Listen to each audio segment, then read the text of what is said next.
Yo, yo, yo, what is up, guys? What is up? It is me, Jay Plays Casual. We are back.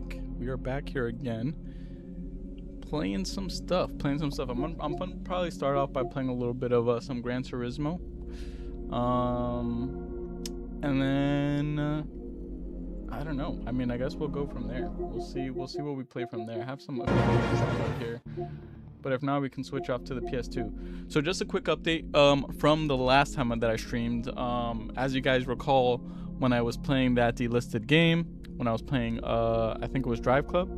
I think I downloaded it here. Yeah, we were playing Drive Club.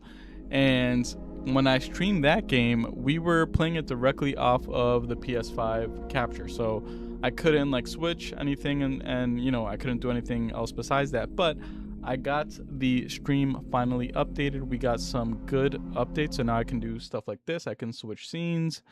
I can now put like my starting scene. I can now put my BRB scene, and we got the capture card set up as well.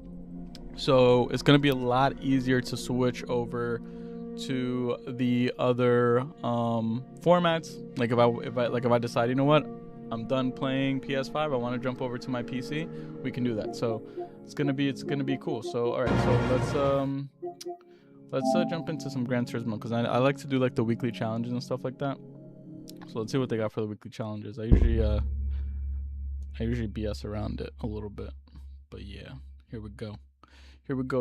Also, I want to make sure that my stream is up and running, so let me make sure that on my end the stream is showing up. Yep, looks like we are. Yep, it looks like we're good to go. Nice. Very nice, very nice. Okay, cool. Let me lower the volume a bit. Just a tad. And I think we're good. I think we got this, guys. I think we're good. All right, so here we go. Just the area. Yep, cool. Very nice. Okay. Let's see. We got some new weekly challenges. What do we have here for Gran Turismo 7? What do you have here?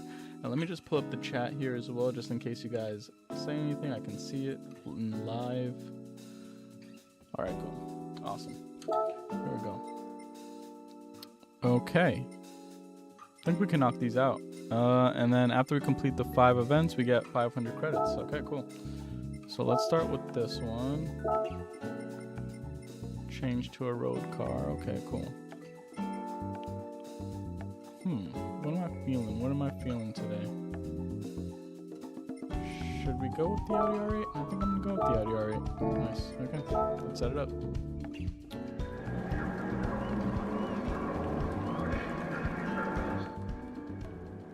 Very nice, very nice. Here we go. Starting.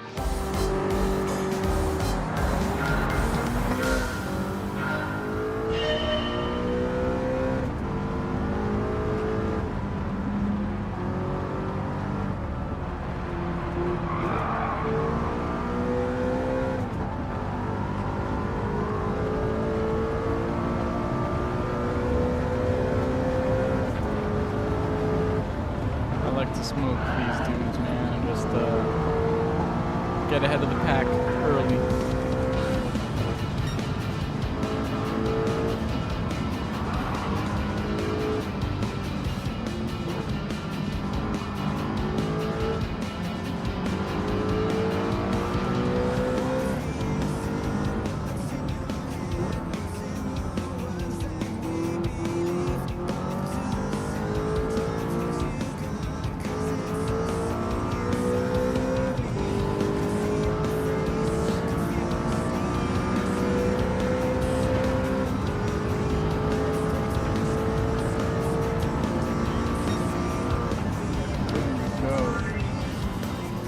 Also, yesterday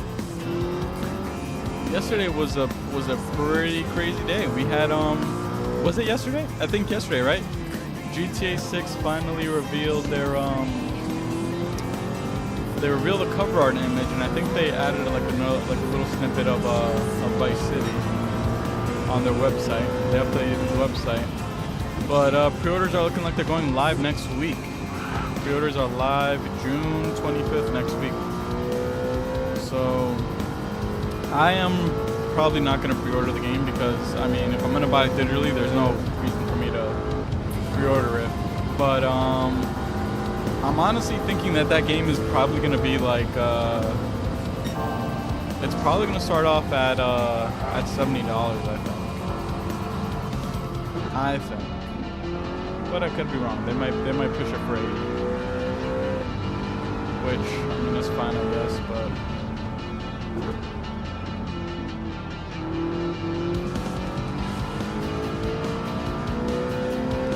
going for the second lap. We're actually going for our third lap.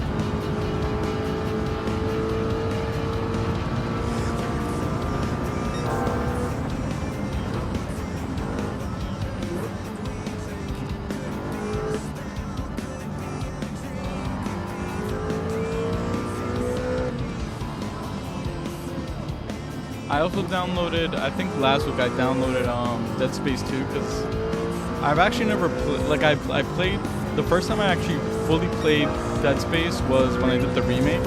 I didn't really play the original Dead Space, and I actually enjoyed when I played the first one. I think at the time when I didn't play it when it first came out was because I was like, it kind of wasn't like the type of games that I would play. But I actually did enjoy it, so I might probably jump on Dead Space 2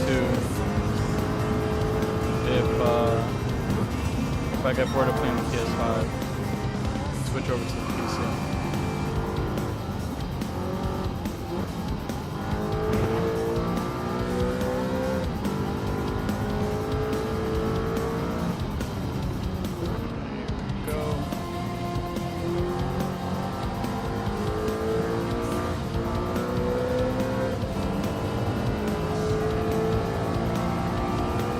Lapping this guy.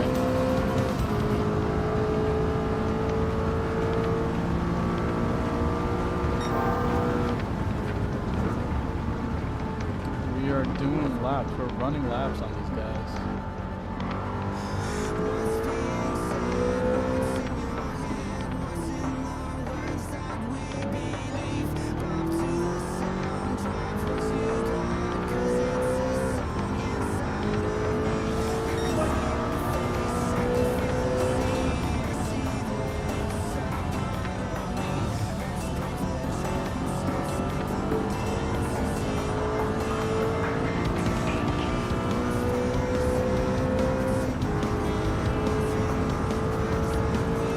Final lap.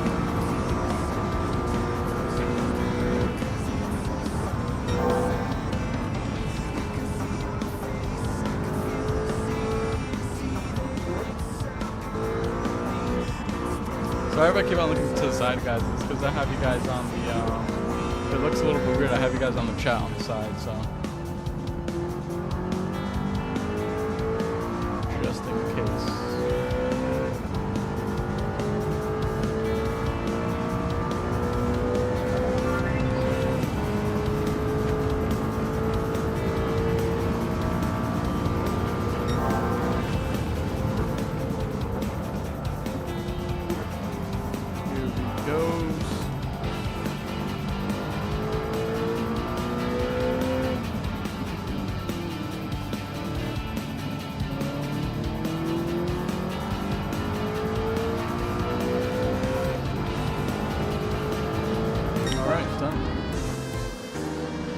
Done. First weekly challenge done. Let's go to the next. And we got a nice little bonus for having a clean race. Not bad. Okay, here we go.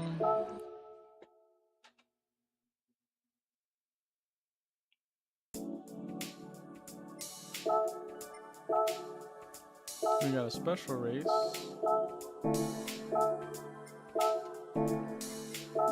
Let's do it. The Brands Hatch Indie Circuit.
down. We got 3 more to go.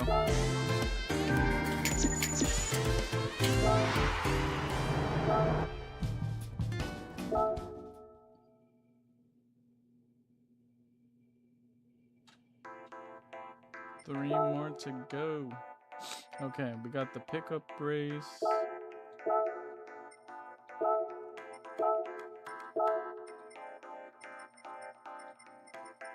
Sorry.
All right.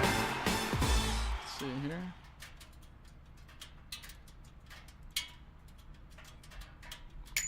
Next.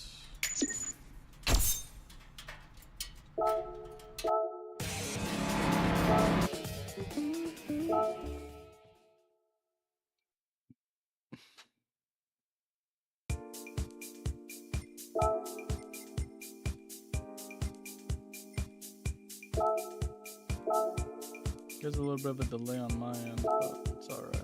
It's all good, I guess.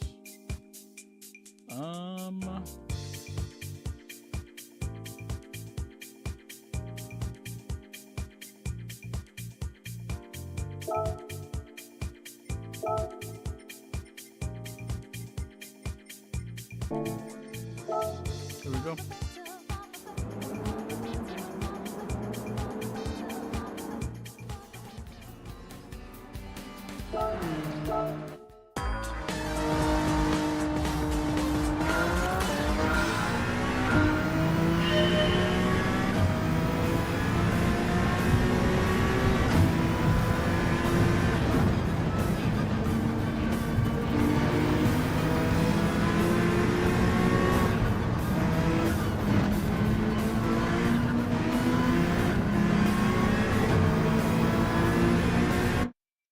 Hold on, let me see if I can. Maybe if I restart it that way. There's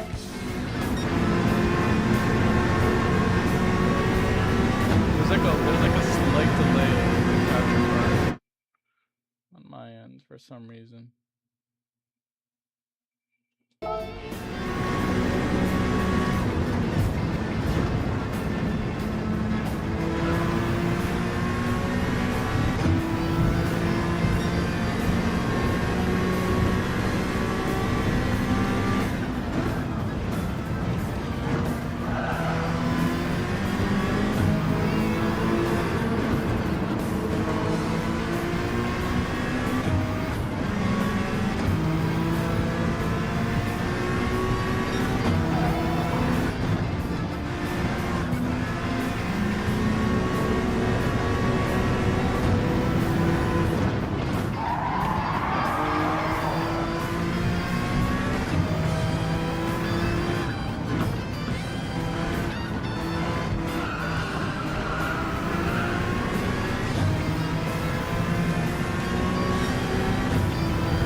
tires and fill up a little bit.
Medium tires, and then we'll I didn't change to the intermittent, like the wets, because it's not raining too heavy, so there's still a little bit of traction on the road.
Alright, so I think what I'm gonna do real quick, because the it sounds really weird because it's like not synced. I'm gonna restart the PlayStation 5 real quick and see it. You know what? I think I had. Do I have it on? Because I hear it from somewhere. I'm hearing it.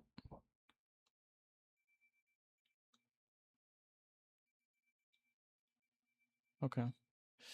Let me restart the PlayStation 5 real quick. And we will see if that fixes the issue. Because right now it is like kind of, it's weird. It's weird. I hear like a little delay, so it's kind of throwing me off a little bit. It's kind of throwing me off a little bit. But we'll have some Skyrim music in the background.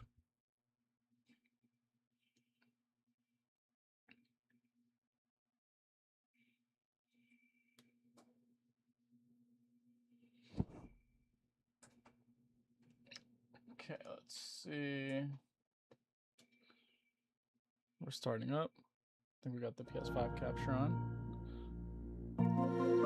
Check if this worked.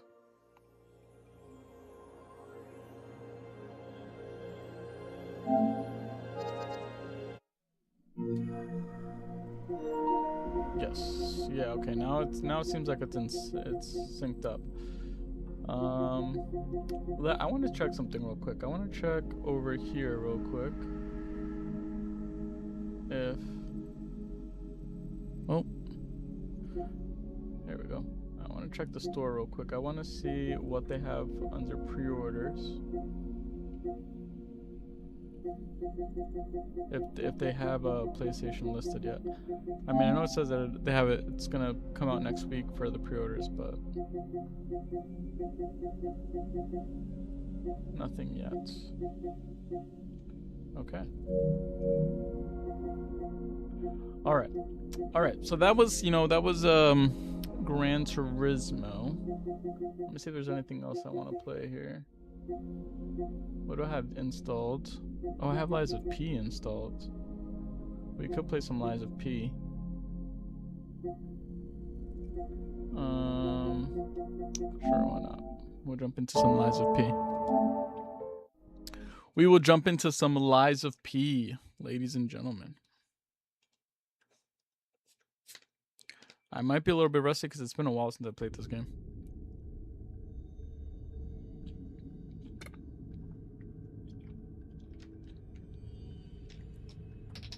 Shit.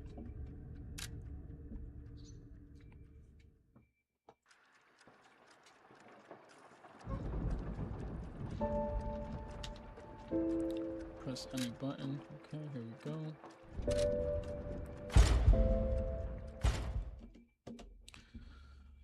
Where did I leave off? I don't even know where I left off with this game.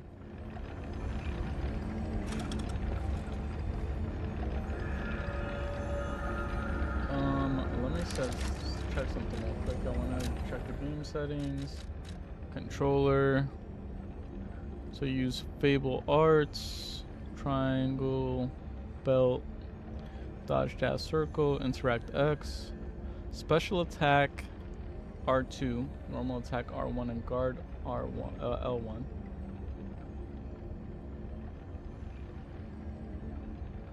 Okay. All right, let's see. Let's see if I can get around some stuff. For your information, I didn't steal this.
I was not ready for that.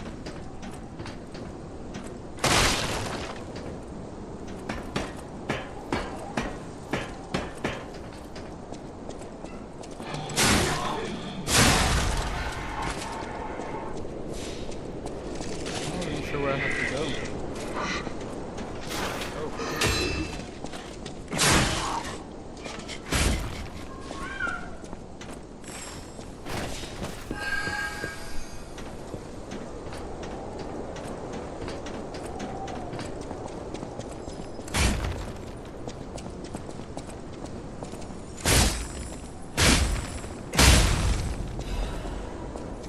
Hidden moonstone.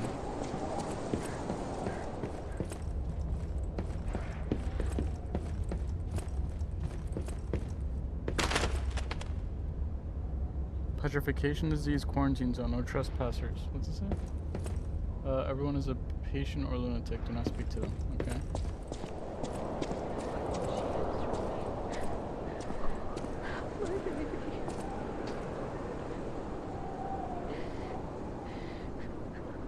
Oh, the lady in the window. Okay.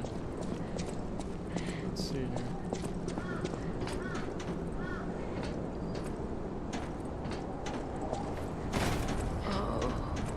My poor baby. Oh. For most people, this is their last stop. You are a good Samaritan for coming all the way here. I'm one. May I ask you a favor? My family took my baby from me and sent me here. They said it was for my own good, but it was heartless just the same. A baby must be with its mother. Please go to Krat City Hall and bring me my baby. Krat City Hall. So I can find her or refuse.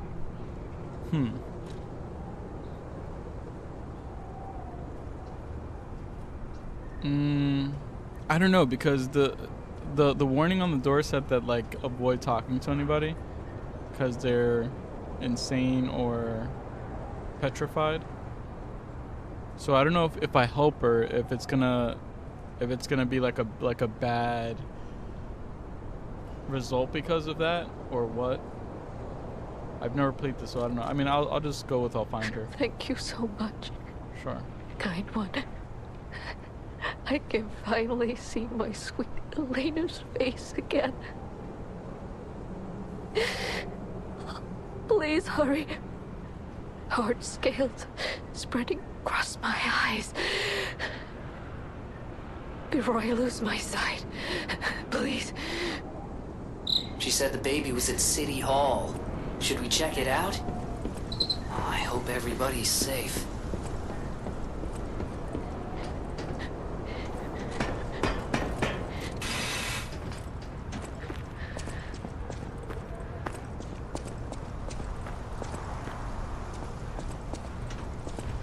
Oh shit.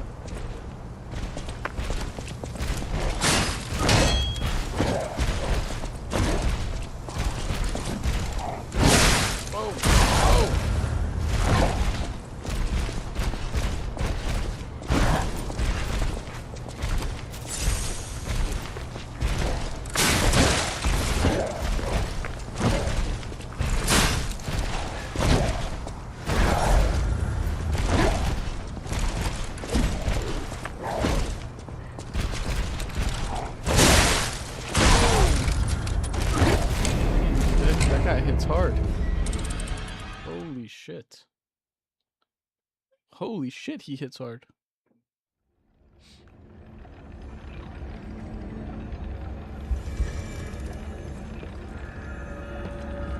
Inside the house of Elysian Boulevard. Okay, well, let's try that again.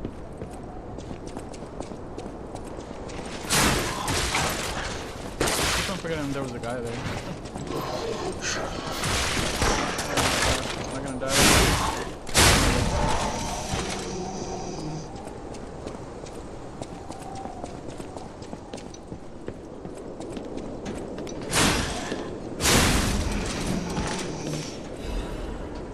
Fable Catalyst. Okay.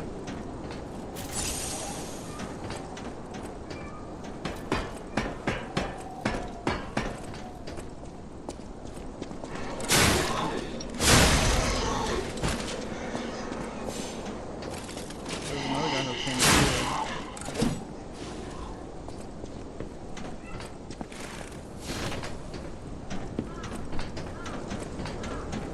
here. Yeah, I'm kind of like, I don't know, I'm kind of like iffy and like kind of second guessing myself because this sign here on the door says Petrification Disease Quarantine Zone. No trespassers. Everyone is a patient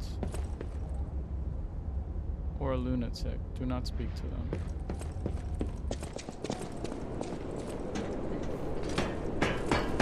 So it's kind of like throwing me for a loop there, but we'll see.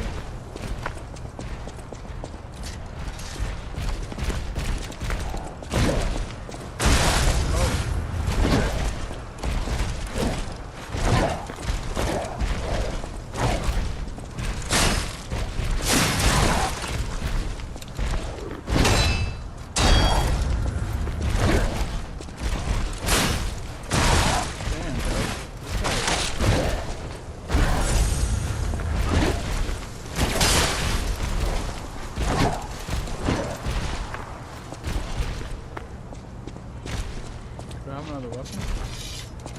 I don't.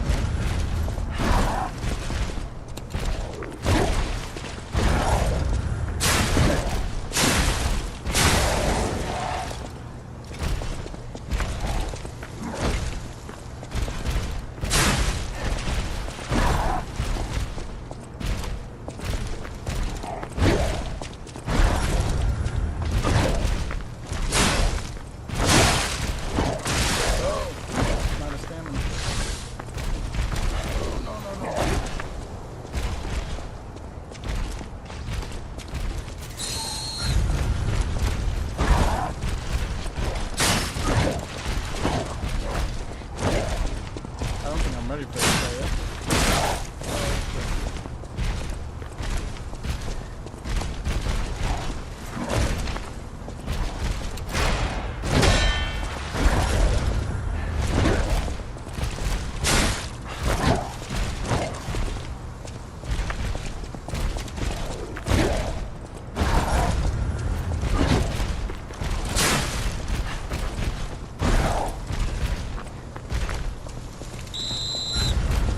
No! Oh crap, oh crap.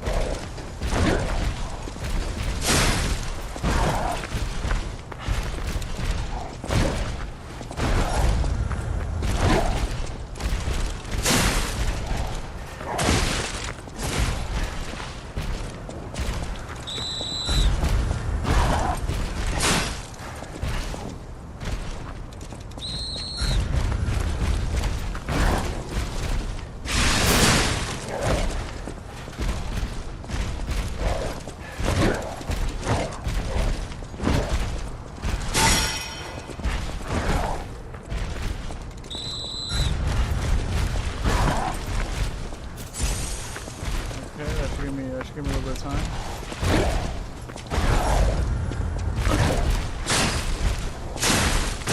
Ow, ow. Here we go, here we go.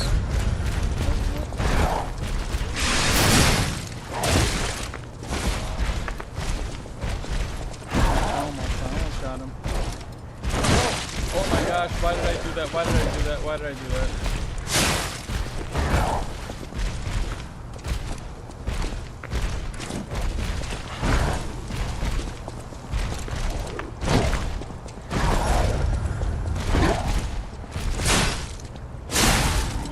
Holy moly, bro.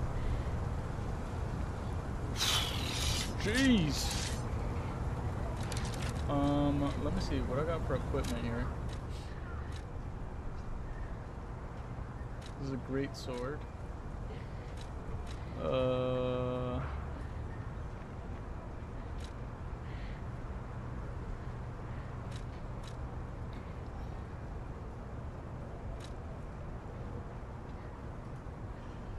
$133 plus 24. This is weaker.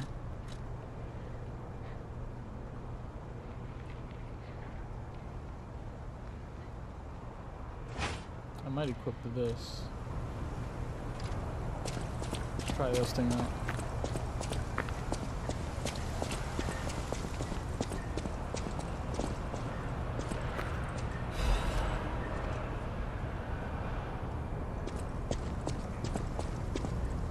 Warning petrification. Yeah, okay, cool.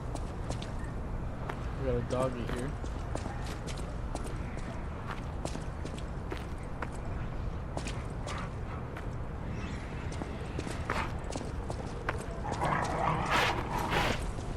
No. Yeah, come.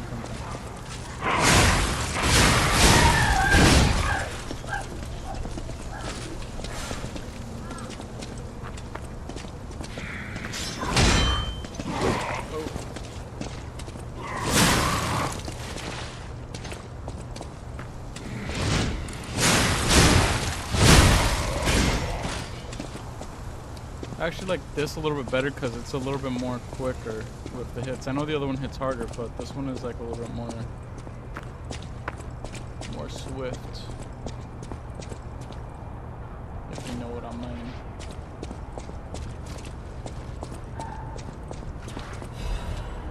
Same this, the sawtooth wheel. Okay. We'll push this button. I think that unlocks a shortcut, I believe.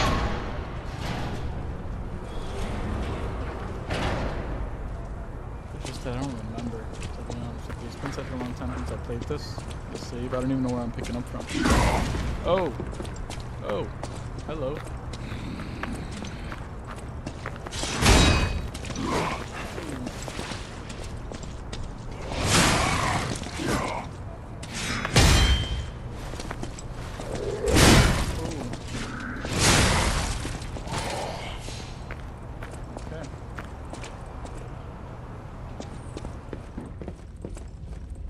Is there anything here? There seems to be an elevator here. Let's repair it, I guess. With the elevator. I think it's gonna take me to the room where I came from. Probably. I don't know. Maybe. Let's see. Let's see. Yep. Okay. Very cool. Very cool. I think I'm gonna continue. Wait, actually, wait. Hold on. Let me see if I can level up because I am a little bit on the weaker side. So let me see here. I have enough for one level up. Physical defense. Motivity.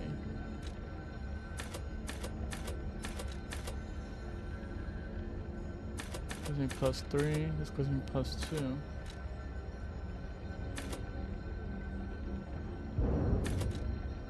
Alright, I think I'm gonna put in motivity. Yeah, I don't know why it's doing that again. I feel like I hear like it's a little bit desynced. It's not like synced up. I don't know why. It's very weird.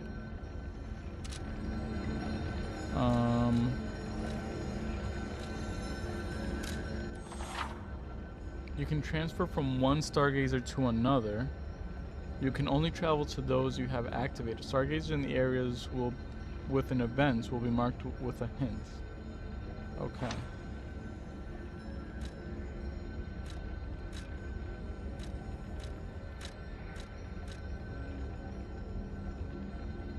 I think I'm good. Yeah. Let me head back down.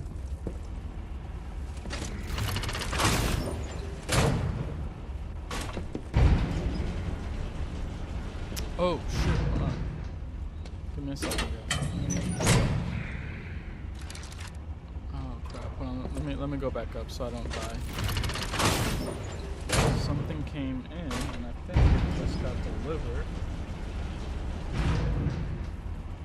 Yes, something just got delivered. Alright guys, give me 1 second. I will BRB. Give me 1 second.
It's here, ladies and gentlemen. It has arrived.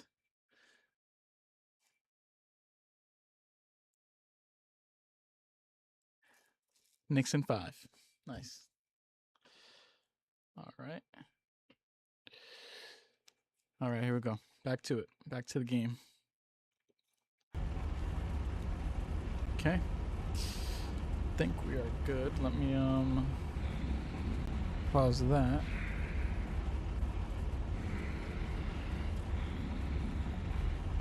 What's playing back in the background of the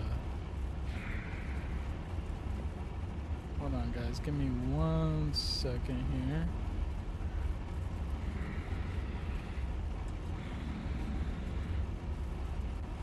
Cause I hear something that's, it looks like something is playing in the background of the PC, but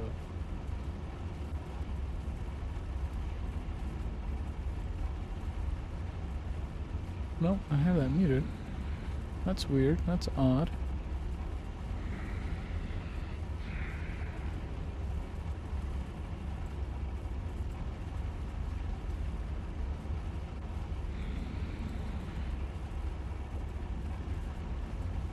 It's like showing something like playing on my that's so weird. The desktop audio.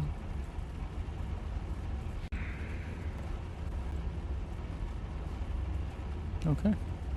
All right, well, let us get going then. Okay, here we are back to screen here. Let me change my monitor screen.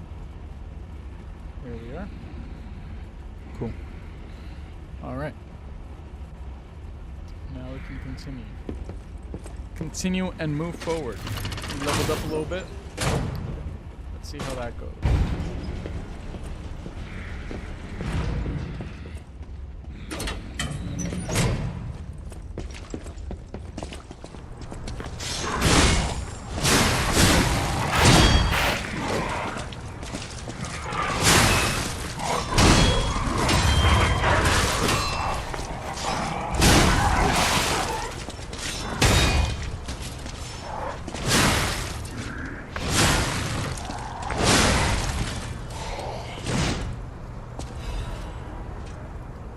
Guys, hold on a second. Hold on. Because the capture is going wild right now, and it's again desynced. I don't know why it's desynced.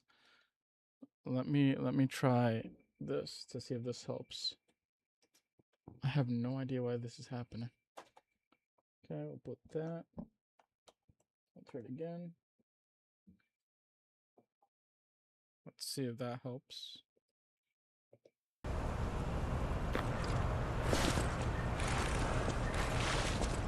Okay, I think it's back now.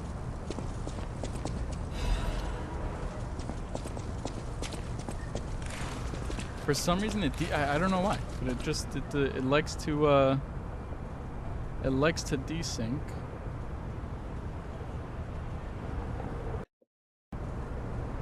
And for some reason now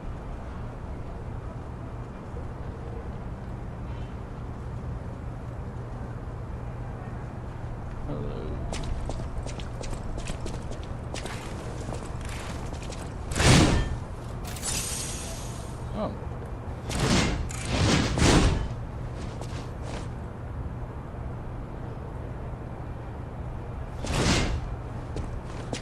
Sorry, I'm just looking at OBS here and kind of testing to see if like the sound, if you guys are hearing that and whatnot on my end, because it looks weird. The audio mixer.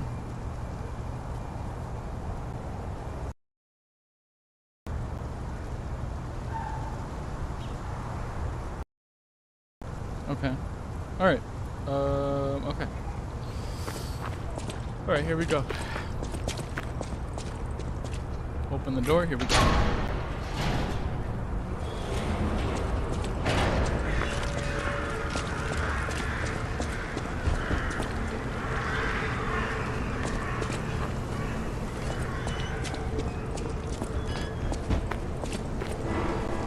All puppets will be destroyed.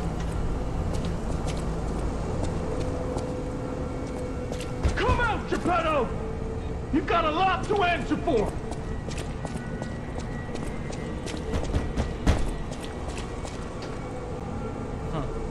You know what caused the puppet frenzy, don't you? You're their maker, practically their father. You and the alchemist scheming together. Tell me the truth. What's your problem? I'm here for the old man. Get lost.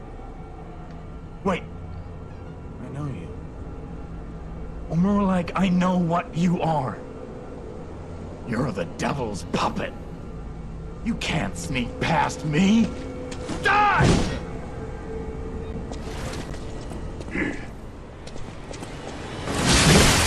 Are you a dream or a nightmare? Stop showing up already.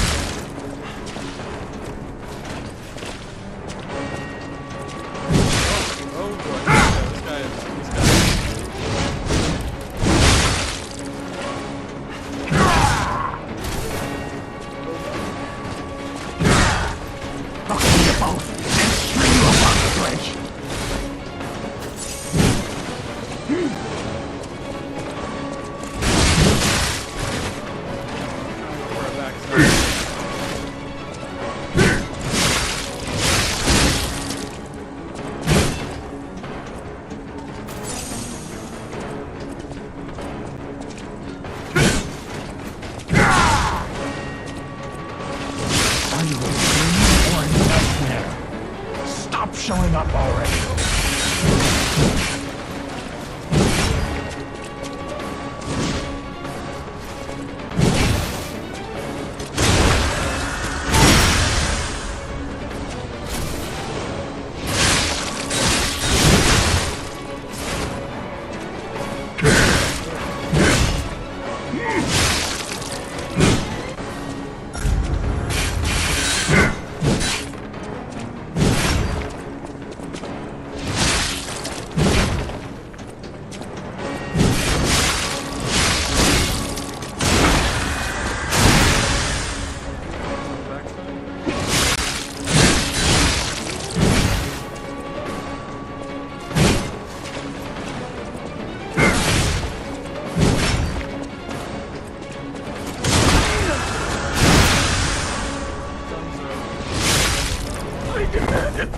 Truth.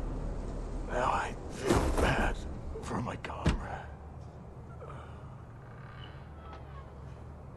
Okay.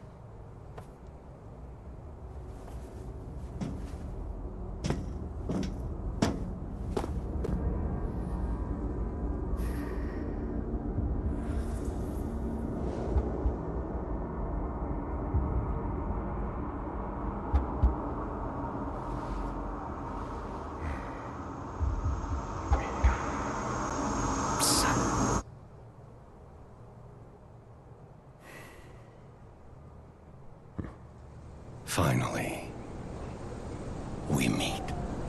Father? Son, it's a dream come true. Seeing you The like bastards this, and the sweepers. I understand why some people despise me. I invented the puppets after all.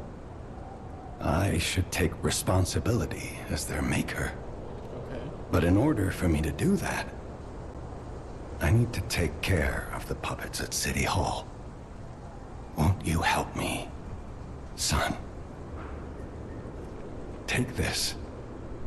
You'll find it most useful. The Mad Donkey apparel, okay. Make me assembly tool. Okay. I want to hear all about your experiences, but now isn't a good time. Use the Stalker's key to open the bridge door. Then get rid of the frenzied puppets that have seized City Hall. We'll catch up at Hotel Krat when you're done. Okay. Alright, so what? Hold on, let me see, because I got some other outfits. So the hunting apparel of the Mad Donkey. It reeks of brutal violence. The madman who was now terminally ill no longer feared puppets or the petrification disease. He simply wanted to know the truth, the reason for his colleague's bloodshed. Okay.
So about that weapon assembly tool you were talking about.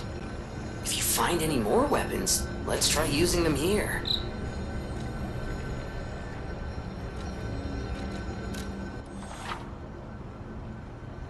Assemble weapons through the Eugenie at the hotel or at the Stargazers in different areas. Separate your weapons into blade and handle and assemble them into new weapons that match your character's battle style. A weapon's features are decided by the handle and blade combo. Okay. So...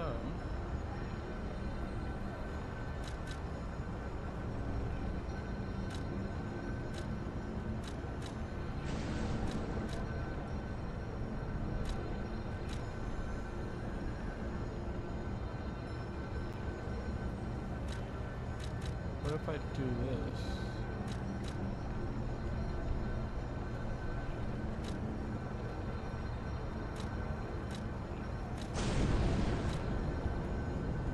It brings down the weight.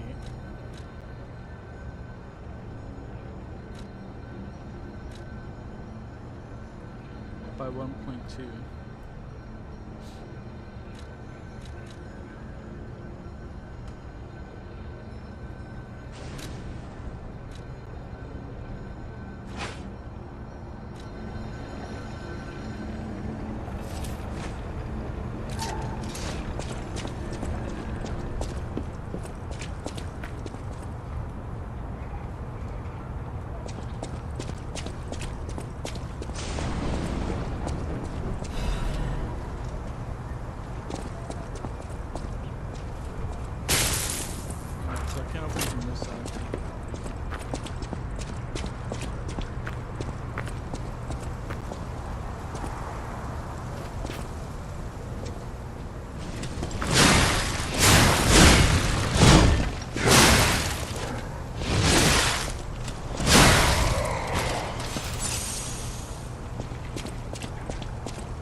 Is this what happens when people get petrified? Oh, shit.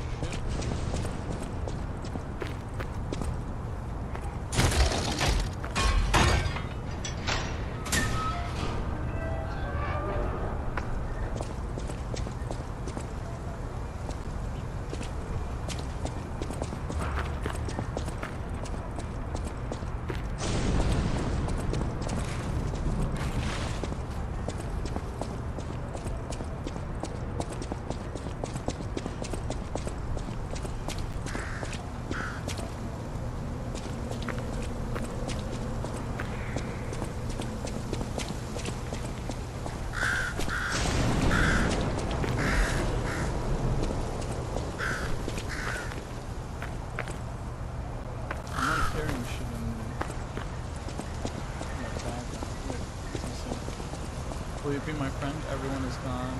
I'm all alone now.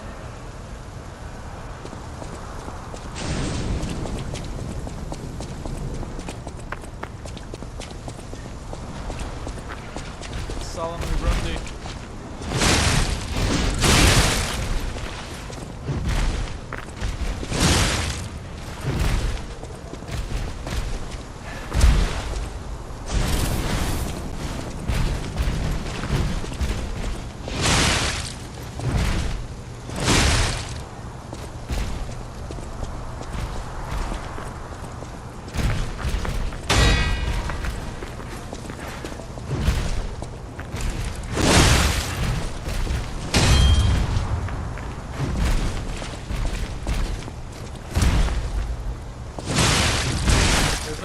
accept this.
These guys are freaking tanky, dude. I think I have to level up my gear.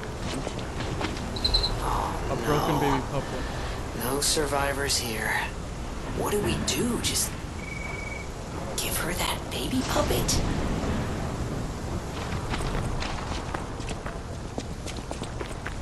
Let's go back to the lady, I guess, and give her the baby puppet. See what happens.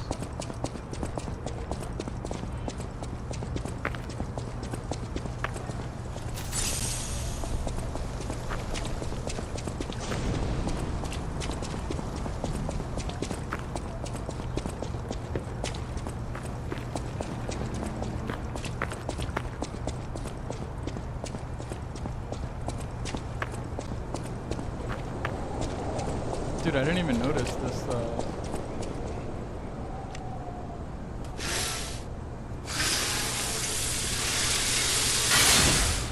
I didn't notice this thing hanging up here. Pretty creepy. Purge puppets.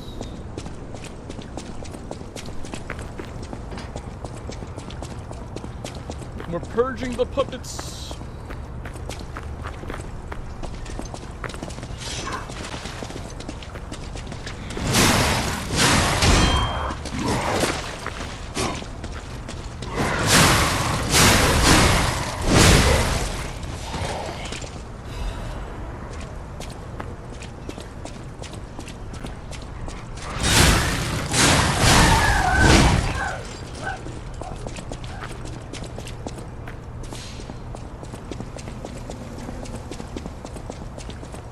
Let's cover this.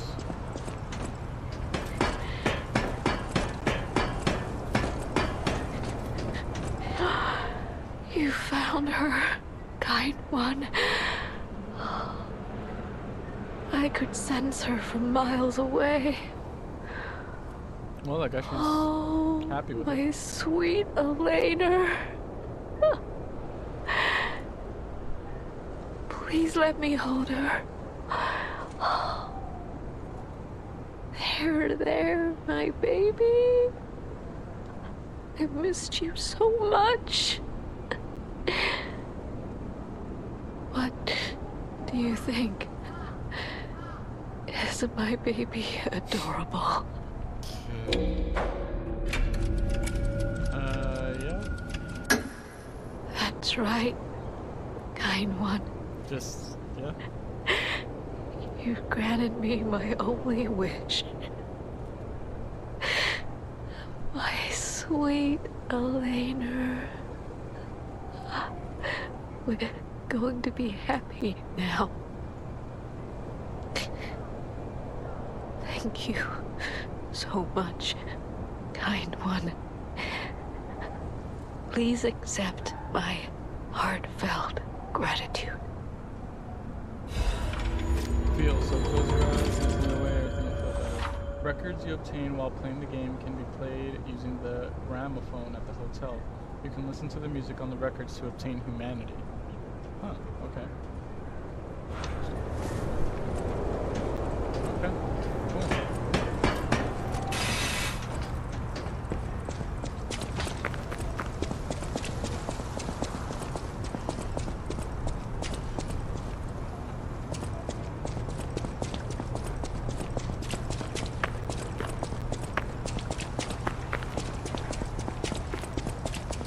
we are off to the races.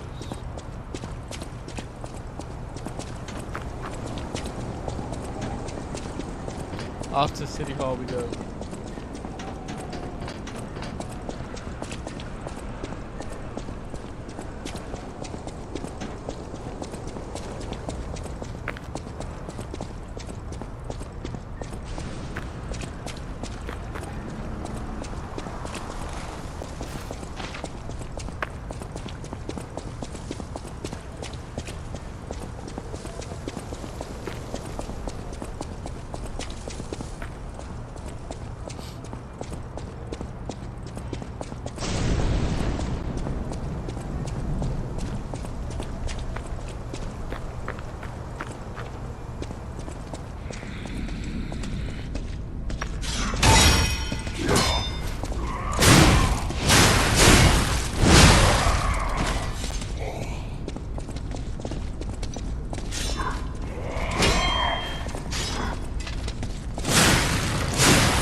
Sound still kind of feels a little out of sync for me, but I think I'm gonna have to check it out off stream. What's this?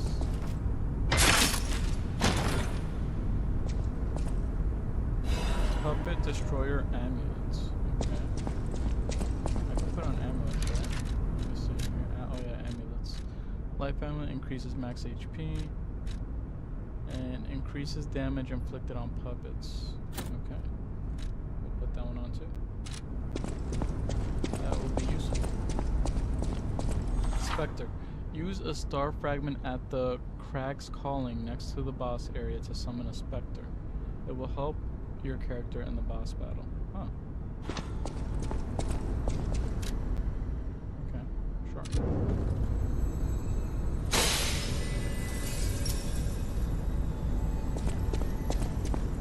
Oh, so we got a boss fight coming up.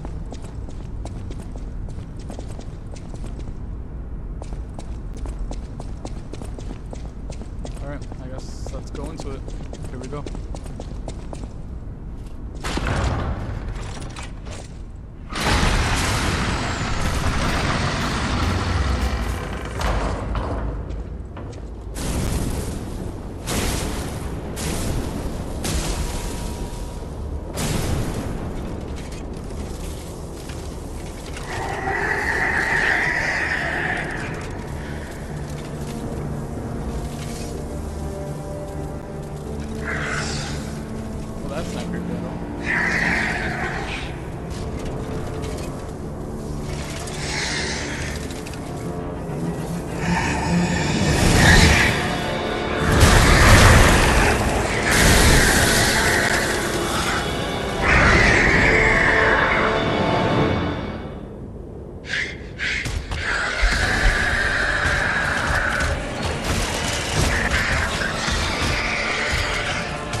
no way.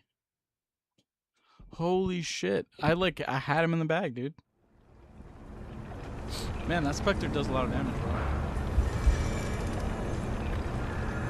Hold on. Let me...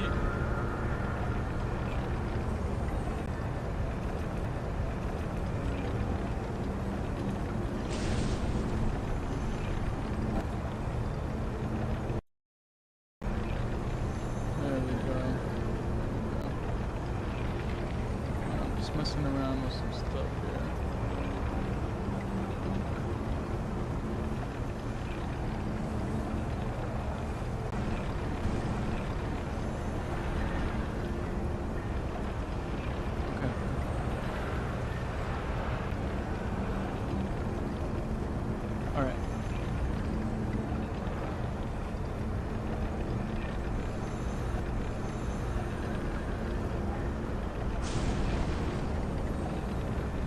We almost had him. I think we could do it because we almost had it that time. It was very close to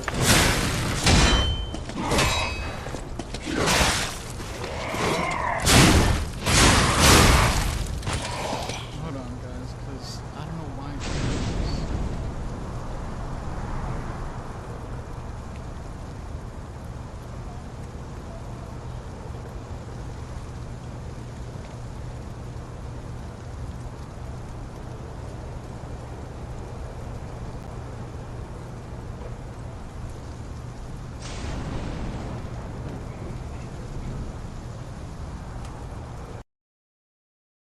Nope. What happened? Hold on, guys. Give me a second here.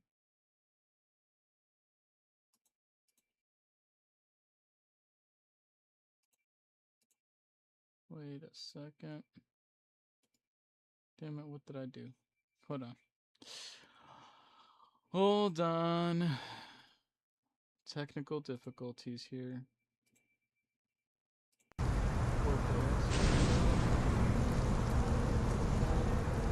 Okay, I think we're good now.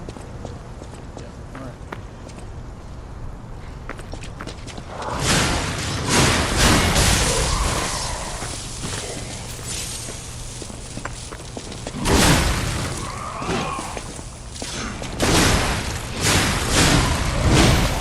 There we go.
Give this attempt number 2.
try it again. Let's try it again.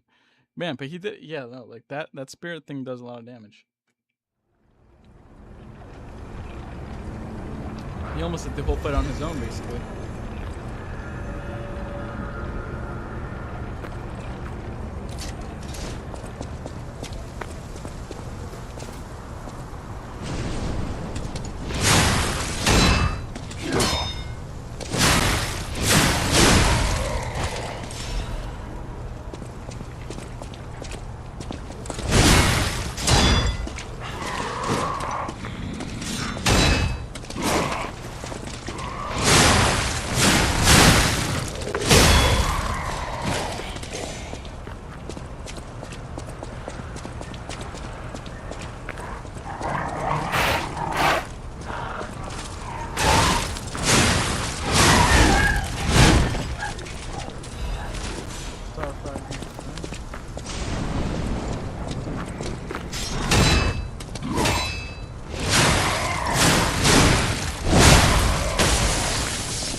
Little baton.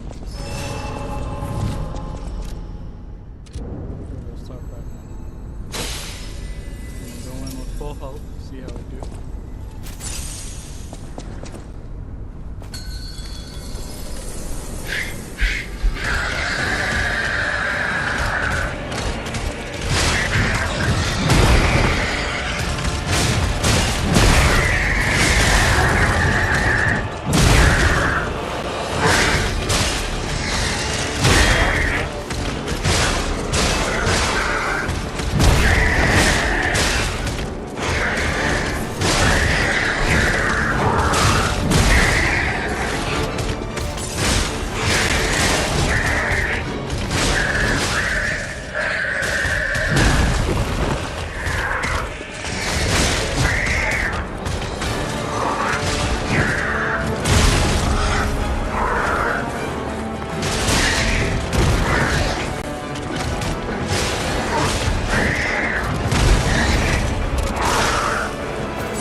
Krat City's Hall, Watchman, okay.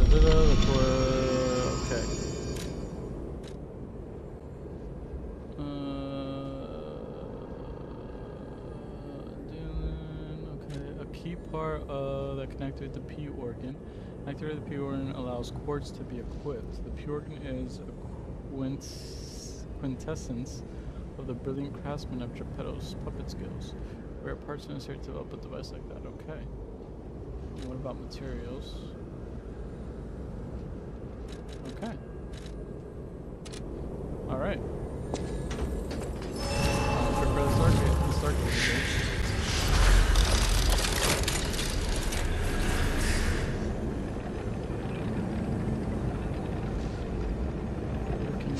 I think I definitely need more stamina for sure. Yeah. We need a lot more stamina. I think I'm gonna just dump it all into stamina.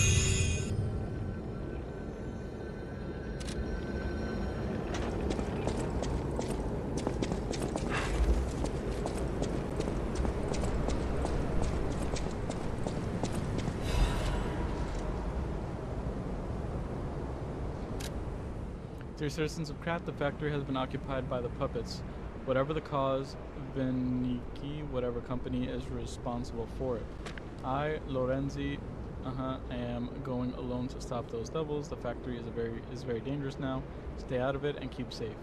All the rest I'll leave to Mr. Geppetto, whom I trust more than anyone. God save us all.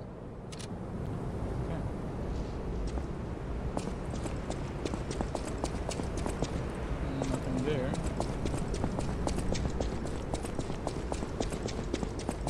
Anything here?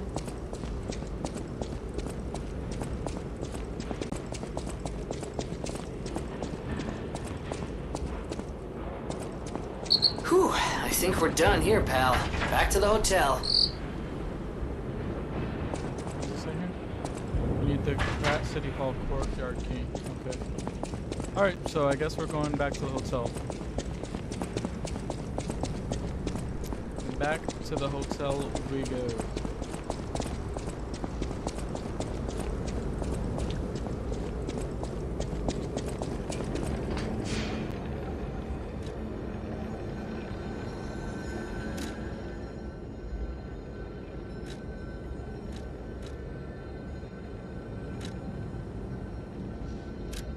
Yep. Off we go, ladies and gentlemen. Off we go. Okay. All right.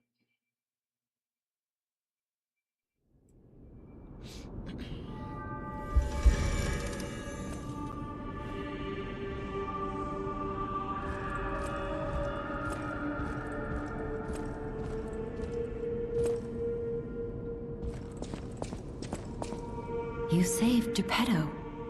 Wonderful. He is on the second floor. He can hardly wait to see you.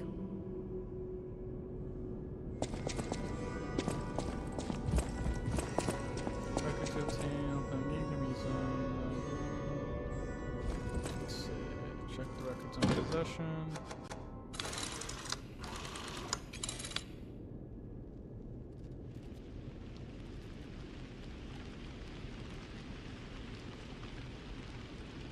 Close your eyes, come to me, feel alright, just dance with me all through the night, turn it out, close to you, I feel good, 'cause I just know feeling of you. Give it to me, baby.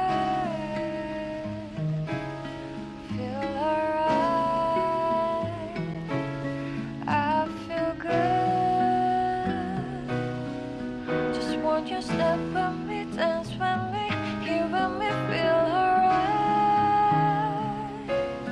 I feel good on you. Alright.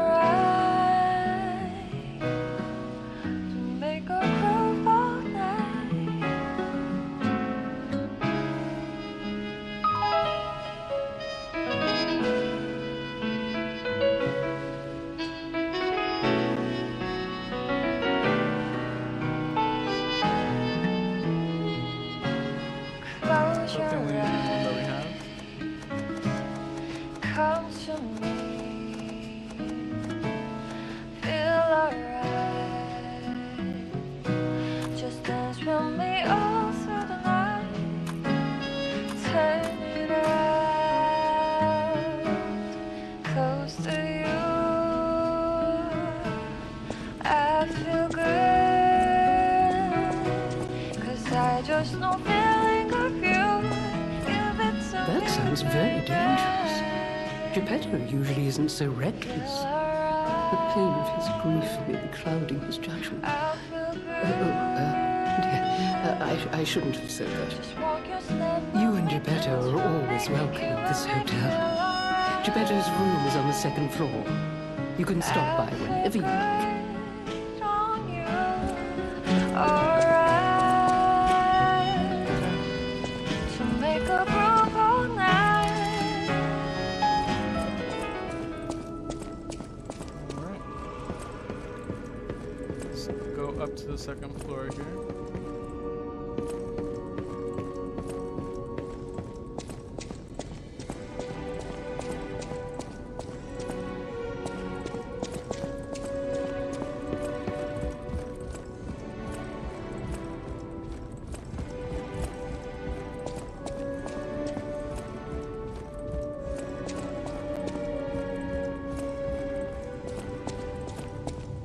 Alright, here it is.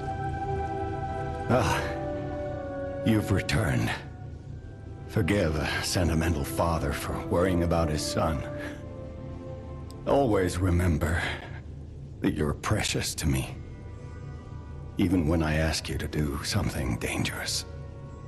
Speaking of which, there's a factory just beyond the Elysian Boulevard. It's packed with countless puppets. My friend, the inventor Vanini, went to stop them, but he never came back. Please, go save him and shut down the factory.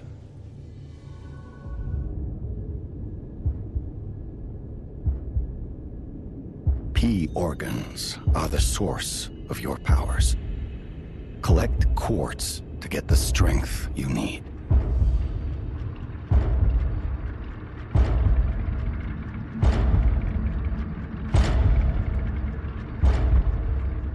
Okay. Remember, the hotel is the last safe place in Krat.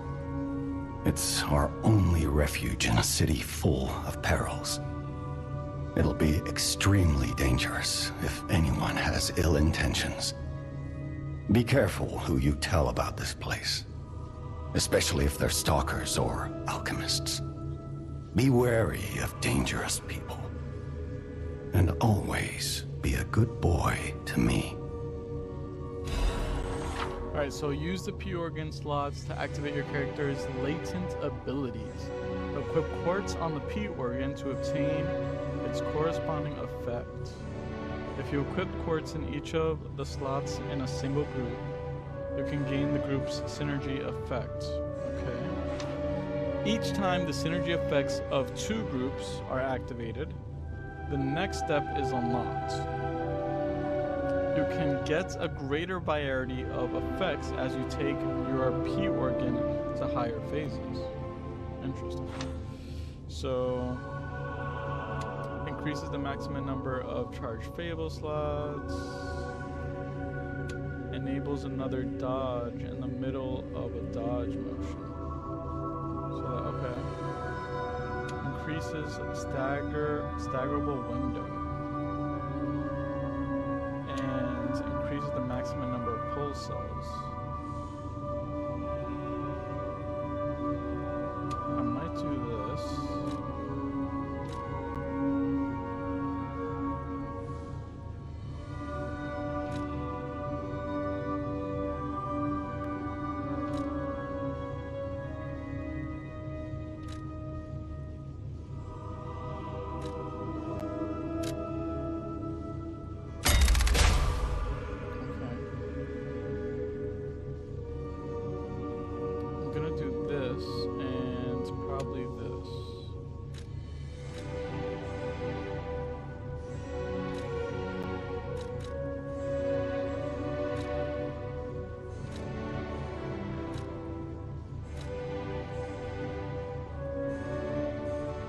Weapon durability.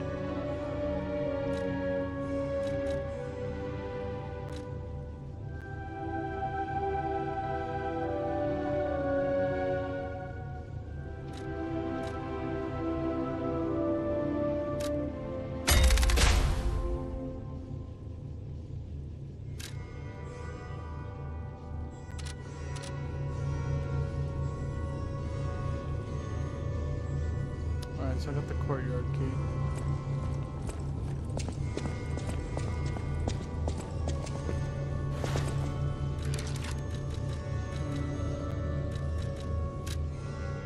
I'll change my costume.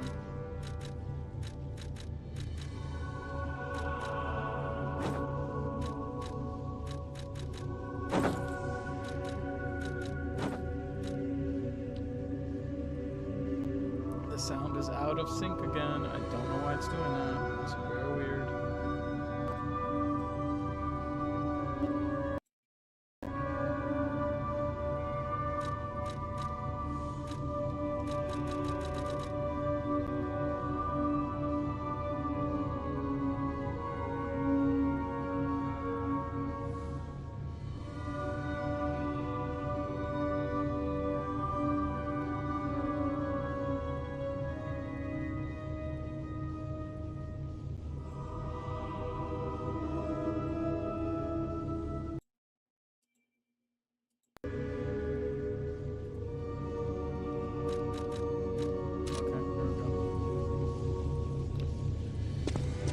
You can get from City Hall to the factory with the key I just gave you. Vanini gave me that key, and now he's missing. Rescue him if you can. Alright, here we go.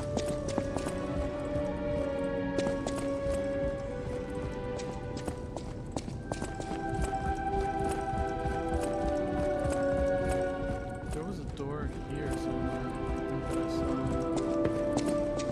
Yeah, this door. What's this?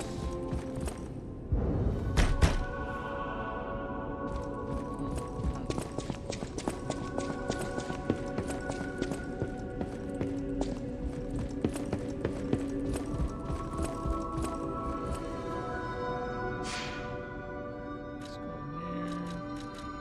Travel to the Stargazer, the courtyard. There we go. Off we go to the courtyard.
Here it is.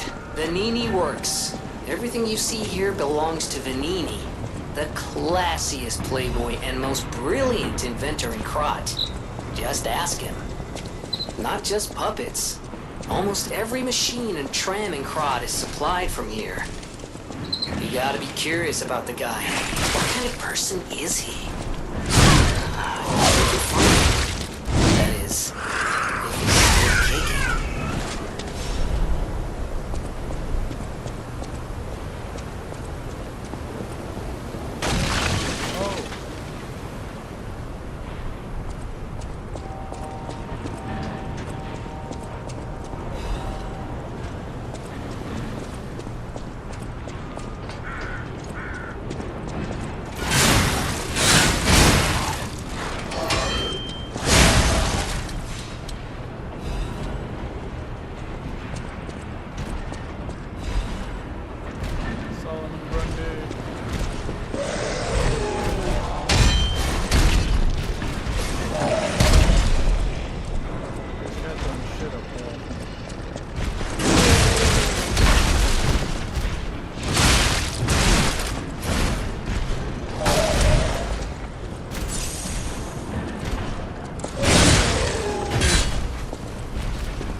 All right, well, I got too aggressive there, so it looks like I have to take that area with a little bit slower, I guess.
Oh boy. Oh boy, oh boy.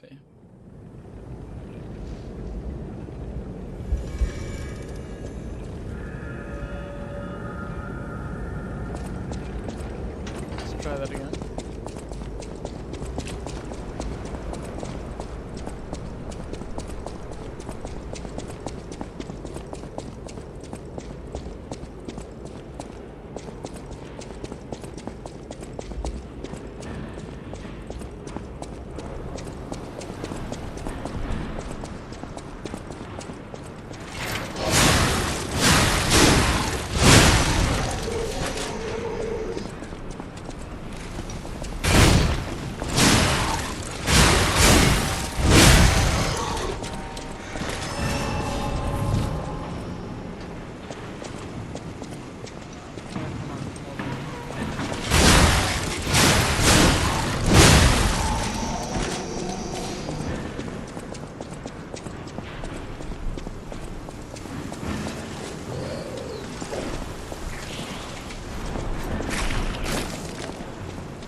like he's so tanky. Like not he's so tanky and it takes to take him down.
Lovely.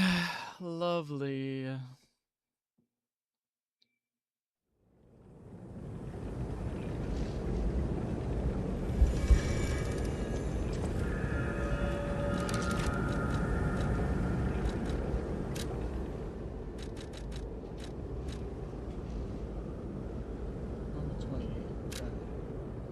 Yeah, I'll continue this later.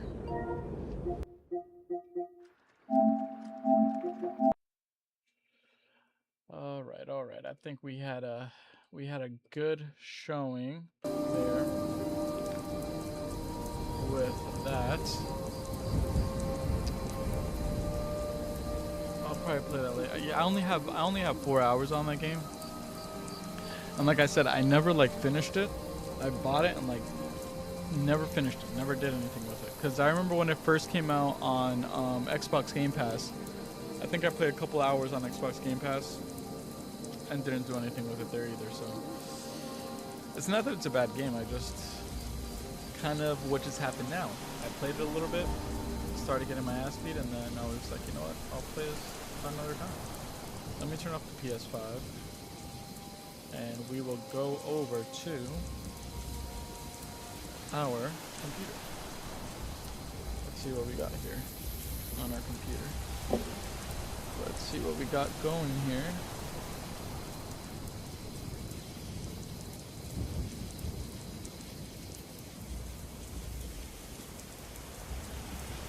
Okay.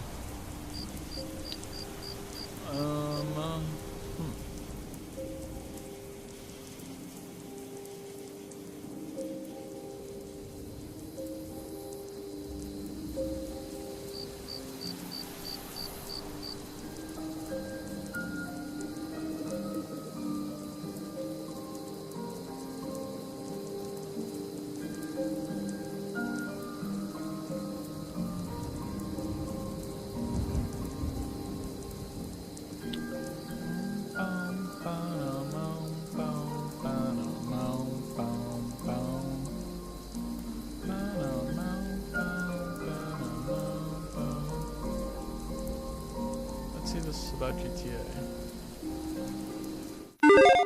Hey folks, today is Friday, June 19th, 2026. As usual, my name is Jake Baldino, here to talk about all the video game news that has been going on this week. Quite a bit. The week is starting with a bang. We actually have a little bit of new information for Grand Theft Auto 6. I know it's been like the running joke on this show, but here's the deal. Rockstar came out and officially revealed a new video, not a trailer. Just a little video revealing the box art for the game. Woohoo! Yeah, here's the box art in all of its glory. Yes, it looks nice. Sure looks like a Grand Theft Auto game. But I like what they committed to here. It's lore accurate. It sticks to the canon. There is a helicopter in the top left, which has actually been a thing I realized since, I believe, Grand Theft Auto 3 box art. So that's consistent. This trailer that revealed the box art also revealed the date of pre-orders. Pre-orders start June 25th. Along with that, we also got a little tiny extra glimpse of Vice City. I've noticed some people miss this, but on Rockstar Games' website, there is this kind of looping video of a night shot of Vice City, and it looks insane. Like, graphically, this is just nuts. There's so much going on. I mean, yeah, it definitely does look a lot more high fidelity. Definitely, obviously, it's gonna look a lot better than GTA 5. But I don't know. We'll see once they drop those gameplay trailers and whatnot. It's gonna look pretty thick. But if you look in here, like you can see they put more details in like each scenery, but you can still kind of tell that some of them are just kind of like, you know, stock item and stuff like that. But yeah, no, it looks pretty interesting. I'm not gonna lie, it looks pretty interesting. I wonder if it's gonna look on par. I mean, it's definitely gonna be. It's graphically gonna be a lot better, also, I think, than Red Dead Redemption. Not like a ton better, but I think it's gonna look way more improved than Red Dead Redemption 2. Screen here, the lights of all the buildings, you can see there's like definitely some bustle going on, but also the way the sky looks, the things going by in the air, the water, it's just like a visual overload, but it also looks like a real actual dense place. Very cool visually, but my biggest question is always, of course, like, is that going to be fun? Is that a fun city to drive through? I sure hope so, but what we have right now is just this, but I'm suspecting that we're probably going to get a trailer before the pre-orders actually drop, or at least I hope, right? But here's the deal, right? June 25th is when the pre-orders go live. That's a Thursday. Some people are thinking that the trailer is going to drop with pre-orders that morning. That could happen. Could happen the day before. Rockstar typically tends to drop news East Coast time in the morning, so we'll just have to wait and see. But it seems like things are actually starting to ramp up. Take-Two, of course, and Strauss Zelnick has gone on record talking about how marketing and all that stuff is going to ramp up in the summer. And we're in the summer, so let's go. Also, speaking of soon, there's a lot of speculation that we are going to be seeing the Steam machines soon, with Valve rolling them out for a couple of reasons. SteamOS 3.8 just dropped. That has some Steam machine support style stuff in it, but also some Geekbench style places have seen benchmarks posted for Steam machines. So they're out there somewhere. There have been little leaks and rumors and like some scuttlebutt deep in the community about some reviewers getting their hands on the Steam machine, but that's not confirmed. I haven't really seen anything like that out there officially. But the way this has gone, the way this has rolled out, the way this has happened in the past with Steam hardware and stuff like that, it seems like a possible announcement for pre-orders and reviews could be. I think the Steam machine is probably going to be like $1,200 or more. Minute. We just don't know for sure. But I just. Well, maybe not more than 1,200. I think if they go more than 1,200, that's going to be fucking insane. But it's definitely going to be in 1,200, in the 1,200 range, I think. Maybe a little bit under. I don't know.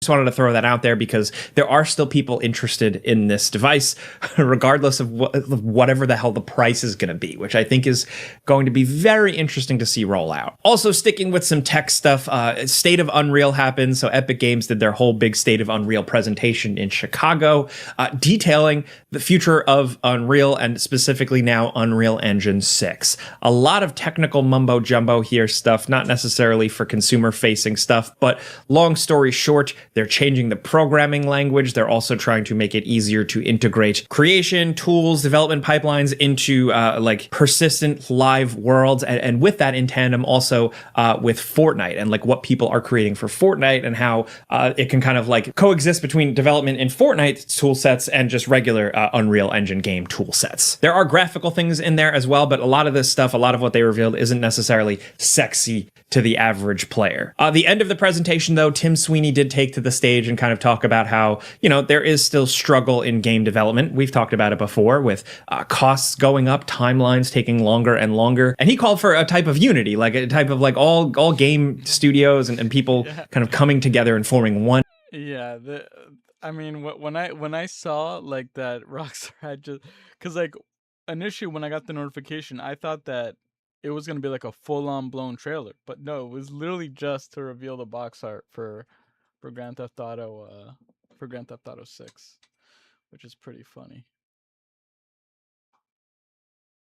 Let's see here.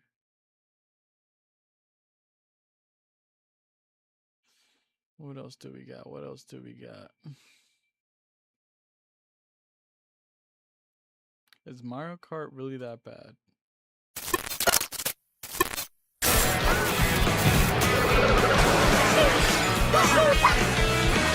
A brand new race across the entire world starts here. Mario Kart World!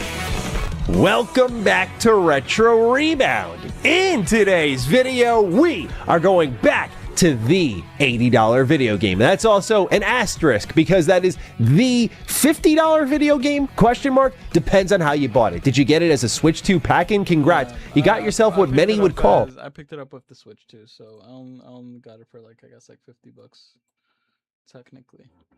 But yeah, let's see. Pretty good deal. Or you're a sucker like me. You just had to see what all the hype was about, and you spent $80. Nintendo got you.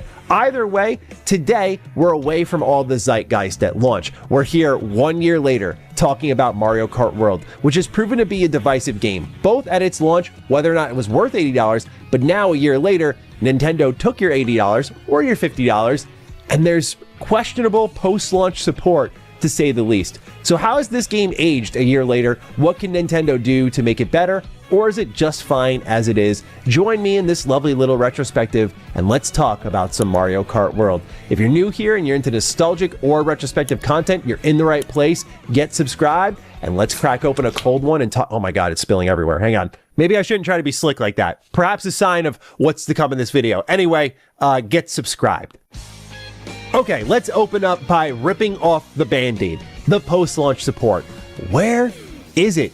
It's actually kind of unbelievable when games like... I mean, that's true. Like, since that game released, since Mario Kart World released, there hasn't been, like, not even, like, mentions of characters, nothing. Like, no new areas, no nothing.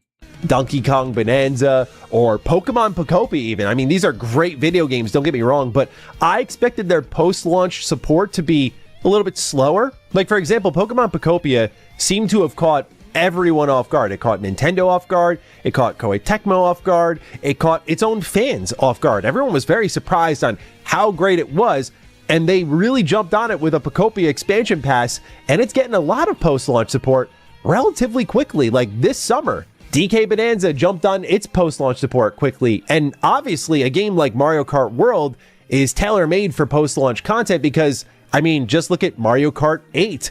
If you don't know how much content this game got between March 2022 and November 2023, prepare yourselves, because I think it'll add a little bit to your frustration. You see, in that time span, this game, Mario Kart 8, got 48 additional courses and 8 playable characters. This would bring the total roster of playable tracks to 96.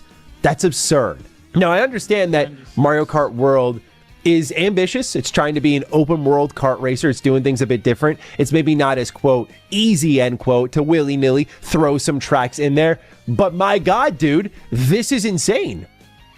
Now, it's possible with all the time that Nintendo waited to give DLC to Mario Kart 8 Deluxe is that it may be the same trajectory for Mario Kart World. I think the difference is when I bought Mario Kart 8 Deluxe, I felt very satisfied with that purchase. Hell, I even played Mario Kart 8 on the Wii U. There's no denying that Deluxe added a ton of content and made it even better, but like, that was always, I think, out the box, a really great game. It's not to say that Mario Kart World isn't, but I gotta be honest, coming back to this one a year later, I don't know, it's a little hollow, I believe is the right word. It felt right for the post-launch content. In fact, it felt entirely built around it, deliberately so. I think the best example of this is the free roam mode. This had a lot of potential. As someone who's played series like Forza Horizon, I thought to myself, okay, Nintendo, who's really good at creating like challenges and little mini games, is going to have you racing around an open world, finding challenges in a Mario game, completing them, and this is going to be a pretty rich open world. And out of the box, it's really not. Like, you just have some missions that you can do that you randomly find. You hit a button, they're like, collect 8 of these blue coins, or fly through a couple of these portals, or complete this very miniature time trial. Right. You know, very simple, basic stuff like that. Yeah, there was. I mean, there wasn't a lot of modes. You know, it's kind of true what he mentioned. There wasn't really a lot of modes with it. But nothing crazy at all. You get a sticker afterwards. Everyone goes home happy, I guess. But again, I look at something like a Forza Horizon, which I'm not like this super fan of, but all the little things they throw across their map to keep you engaged. Just speed traps, little destructibles in the map that you hit that function as collectibles, something as silly as doing a DoorDash mission, just a bunch of little random things. They have its own little story mode. Right. And I just feel like Mario Kart World was so set up beautifully with them kind of realizing the Mario world to do some sort of career mode, kind of like they've done in the Mario sports games. But it really is just simply the place that they created all the tracks, they connected them all. That's cool. But then they didn't really, I think, fill it with much. So the free roam mode was so empty that I was so convinced, and I think many of us were, that like, oh, Nintendo's going to fill this thing up. Now, my prediction is they still will. I think they eventually will. I just think it's going to be at some point, years down the line, we're going to all be sitting there and going, oh, now they're adding to it. All these years later, now they're finally adding to it. Because, yeah, if you look at some of their major updates since the game came out, it's been everything from just simple general fixes to adding custom items to like the versus race rules, or making it so players who gathered in a room of online play can participate in race, knockout tour, and battle, all the way up to adding Bob-omb Blast as a battle mode, or adjusting the performance of Bullet Bill in races, adjusting the performance of Boomerang so that it's not as broken. And little things like, oh, when you're free roaming and you gather a P-switch or a panel or a Peach medallion, the colors of the various numbers are going to change now. So yeah, as you heard, like very basic quality of life stuff. So returning to this game a year later, I found the open world to be just tremendously underwhelming. So I went right into the single player offering that was there and started messing around with some of its modes. Now, keep this in mind. I really enjoyed Sonic Racing Cross Worlds. I just thought its single player modes, its customization, its unlockables, it's the way it drove things through progression. You know, I haven't played that game. But I mean, I did hear that some people did like it, but I don't know, I just kind of never, it just didn't really get too much of my attention. So I was just like, I kind of just like blew it off, but I don't know, maybe if it's on sale or some shit like that, or I'll probably check it out. Who knows? I really appreciate it a lot. I know it didn't do super well on the market, but I thought that was a great game, and I still highly recommend it. It's possible I just have a particular kart racer flavor here, and Sonic Racing Cross Worlds really plays into that. But building off the open world, when I was going around some of these races, I have to say that I feel like the open world kind of hurts the quality of the racing here. Mario Kart 8 Deluxe to me was more about how efficient are you? Like, how tight are your turns? How well can you boost across the map? What kind of little shortcuts can you find?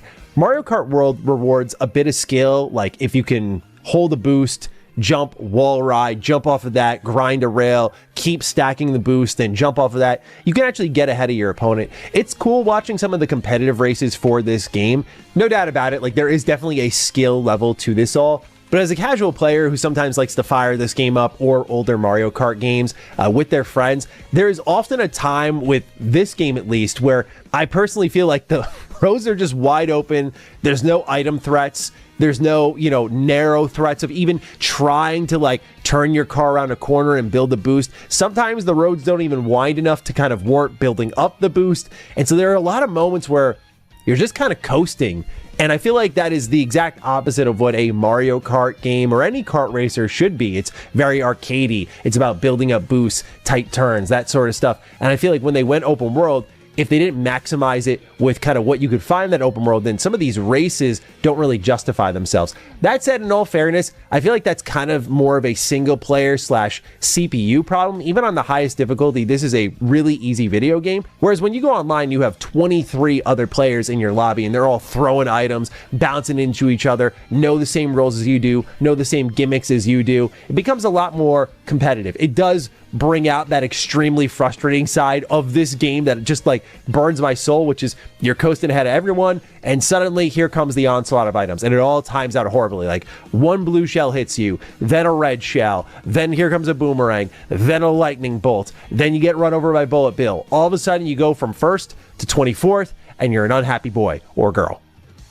So yeah, I do think the game is more built for multiplayer, but to me that only just shrinks the fun factor down a little bit. Like, yes, this is great for couch co-op with friends, but again, I look at how some other kart races are offering great single player stuff, and on top of that, this game is really, it feels like built to be filled with a ton more content, ton more unlockables. I can't even believe with some of the post-launch content, they didn't even add new skins to these characters, new skins for your rides. Nothing like that whatsoever. This led to me poking around a lot more of the single player modes. Of course, you have your standard Grand Prix that you'd expect in any Mario Kart game ever, and this is fun and all. It's really impressive to see how all of these races kind of stitch together one after the other, especially when you're doing something like this in online, where you just see how you go from one corner of the map to the other. You can see the potential of the game. I just don't know if the trade-off is worth it. I'm not asking for them to basically run it back with Mario Kart 8 for Mario Kart 9, or effectively what is World now, but it's something that just has always stuck with me. Even the Grand Prix feel a little bit underwhelming. I think the best thing this game did add, specifically when you're playing it online, is Knockout Tour. This is a really fun mode that kind of has this battle royale feel. It truly, Knockout Tour I think is like the best mode in that game for sure. Knockout Tour is definitely the best mode in this game. The other ones I really haven't tried too much or haven't played much. Is ass clenching Mario Kart, right? Where you're leaning on the edge of your seat, you're like, come on, come on, come on. So for those who have not played this game, what Knockout Tour is you start off in a lobby of 24 racers, and as you go further and further into the race, they kind of gradually move the goalposts and knock people out of the race. So at a certain point, if you're not in 18th place or up, you're going to get knocked out of the race. And then as those waves progress, it'll go up to 12, 8, and then you're in like the top 5. And it really puts pressure on you, in every like blue shell, every green shell, every boost you get, everything counts. You cannot be far enough ahead in this mode. To me, it really is the best fun factor of the game. It also highlights, when I was going through some of the other modes though, that I feel they could use a little bit more like this, a little bit more playing into the chaos, right? Because when you have this many racers, they're all congested in the same area. They're all just trying to fight for that like extra inch of ground. This brings out the best in Mario Kart World. I think a little bit more like this would again help fill out the game. I guess that's a good setup for other modes that are here. Time trials are here. It's exactly what it sounds like. Battle mode is here. You've seen this in Mario Kart before. Nothing wrong with having similar Mario Kart modes here. You got things like coin runners, and you go around, you pick up coins on the map. Again, the computer isn't really great here, so it's really simple, just coasting around very wide open battle maps. Again, I think the scale kind of works against it. When you play like battle mode in something like Mario Kart 8 Deluxe, the tighter maps help. It feels like every corner you're turning, like there's another person, there's another racer, and you're going for the same objective, and it's like whoever's got the item wins, and that really helps ramp up the kind of the intensity, the kind of yelling at your friends that these games are known for. But when it's 24 racers in these massive levels, I'll just grab a few coins and just be coasting around in battle mode, and I don't think that brings out the best in the game. So does this look great a year out? In a lot of ways, this game still has a ton of potential. I feel like games such as Sonic Racing Cross Worlds realize their potential a lot quicker out the box. I do feel like Mario Kart World can update its way to some level of players. I mean, they probably will. I don't doubt they won't. They probably will, but when, I'm not sure. Satisfaction. I was kind of cruising around. They'll probably charge mad money for it though. Like once that expansion does come out, they're probably gonna charge a whole shit ton of money for that.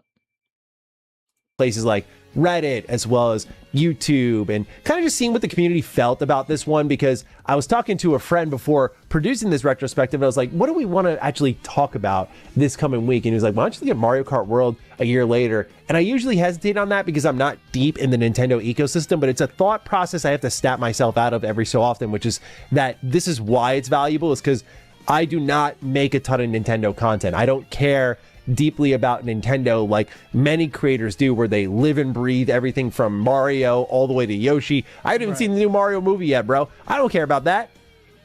But in coasting around the internet, I've seen a lot of people say there's just so much potential here. It's frustrating. And I think what really adds to that frustration is that many of us did pay $80. And I feel like when Nintendo takes that high of a price tag, and by the way, they've actually adjusted their prices to be lower depending on if you want to go physical or digital. So this is a very special circumstance, barring inevitably GTA 6 being at the very least more than $70. So that adds to the frustration. It's like, you took a little bit more of our money. at launch. Things around us have gotten more expensive and nothing has happened to this game. I feel like, again, it'll eventually happen, but with us being a year out, I'll see in like 2, 3, maybe 4 years when they finally add something to the game. I'm really not holding my breath much. Why do I say that? Look at how long they spent building up the Mario Kart 8 base. It's one of the best-selling games that we've seen. And then all of a sudden, years later, they're like, let's throw DLC in there, tie it to our Switch Online subscription. And I feel like that's what they're going to do here. Because just you wait, like when they do a new Smash game alongside Mario Kart World finally getting updates, that'll be a nice predictable bump for Nintendo and their little subscription service. But in the meanwhile, just taking a look. Yeah, I mean, I can agree with most of what he's saying. Is this the end? It feels like AAA games are over. Huh. The AAA game industry appears to be collapsing under its own weight. Never before have the large gaming studios seen disaster at this scale. Mass layoffs, canceled projects, studio closures, failed launches, and some of the biggest IPs in entertainment just frankly underperforming. Microsoft cut thousands of gaming jobs after spending almost $70 billion acquiring Activision Blizzard. Sony laid off around 900 PlayStation employees and closed London's studio. EA laid off hundreds of people and canceled a Respawn Star Wars game. Warner Brothers took a roughly $200 million hit from the Suicide Squad game. Ubisoft has downsized to a mere fraction of its former self. So the question is, are AAA games dying? Is this the end of an era?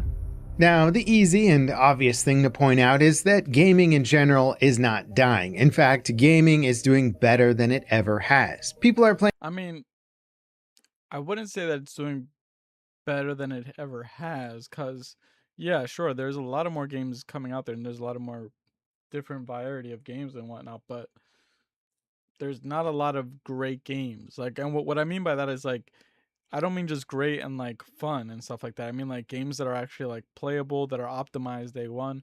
Most of the games that come out now are, like, broken games that need, like, day one patches or need multiple patches after their releases. Like, yeah, there's a whole bunch of games out now and stuff like that. I mean, this problem is not as prevalent as games in the indie space, because mostly those games in the indie space are a little bit more finished and whatnot, but I don't know. Playing more games than they ever have before, and the biggest games are still massive. Call of Duty, Fortnite, Roblox, Minecraft, GTA Online, Counter-Strike, League of Legends. These are still cultural institutions. And the problem isn't the demand for games, but rather the approach that big studios are taking to making new big hits. A modern AAA game can take 5, 6, 7 years sometimes, and on the high end of that scale, yeah, and their budgets are 400 million, 500 million, which is, in my opinion, not sustainable.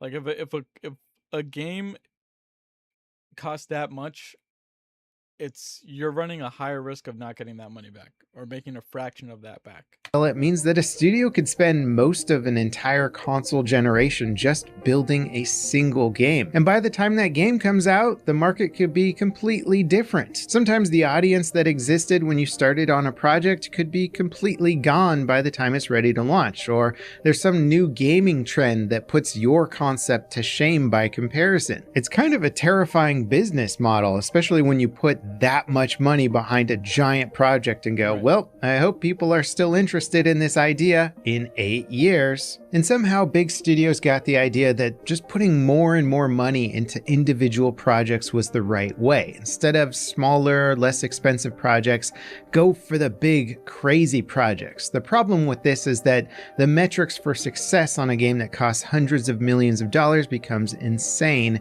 and the publishers want to make money for years on those titles. And that's why so many of these big games start to feel less like a creative endeavor and more like platform building. Can these games sell skins? Can they sell seasons, support a battle pass, become a forever game? And frankly, gamers have noticed the trend, leading to AAA feeling creatively stuck, not risking millions on new concepts, but instead trying to repeat past formulas. Now, there's many reasons as to why AAA is going through such a downsizing right now, but one of the biggest reasons is that we're currently living through the aftermath of the live service gold rush. For years, every major publisher looked at games like Fortnite, GTA Online, Destiny, Apex, and Warzone and thought, we need one of those. And I mean, frankly, if you can have one of those, that's kind of the dream for your studio, so it makes sense why people pursued that. But amazingly, every publisher thought that they could actually have their own slice of the live service pie, when in reality, only a handful of studios can actually capitalize on this market. The same exact thing happened with the MMO craze. With the massive success of World of Warcraft, everybody thought they could get a piece of that pie. Well, look how many strong competitors there are today for World of Warcraft.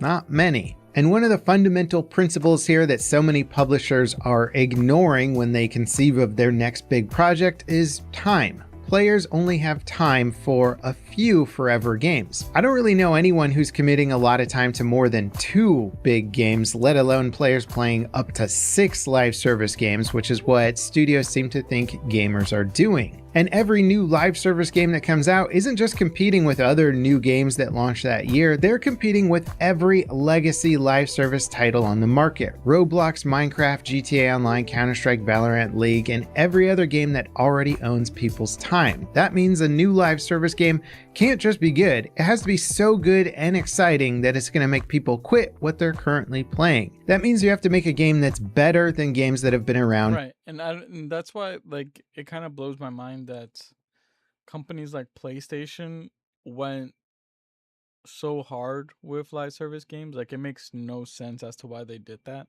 And instead of doing that, why they didn't just focus on bringing new IPs or making, like, I guess, like remasters of their old IPs that they haven't revisited in a long time. Like, for example, like SOCOM or Killzone or Infamous. Like they have so much in their war chest of games that they can, like, bring back again and, like, make interesting again, and they just decided to put out shit like freaking like, what's that shit called, man? I'm drawing blanks right now. Like Concord and Marathon.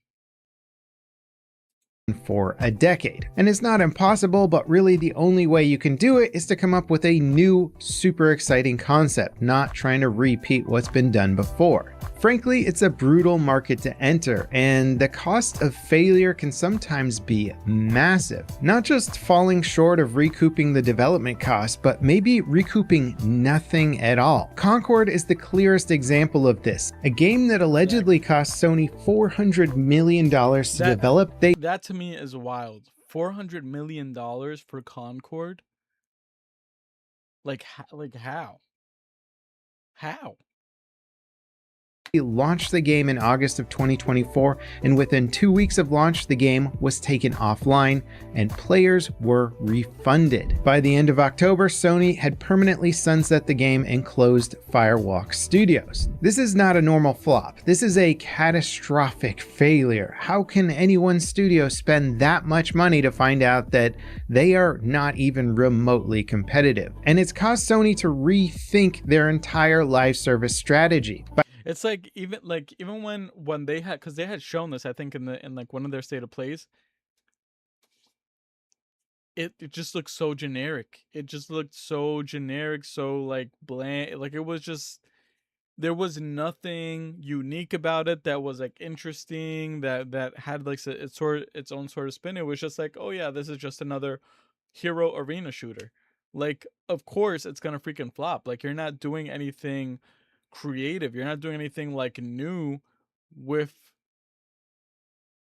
that, like within that space, you know. Like, there's so many arena shooters now. Like, you have freaking, what's that shit, Overwatch 2, you have Marvel Rivals, you have a whole bunch of different arena shooters that players are like super delved into and shit like that.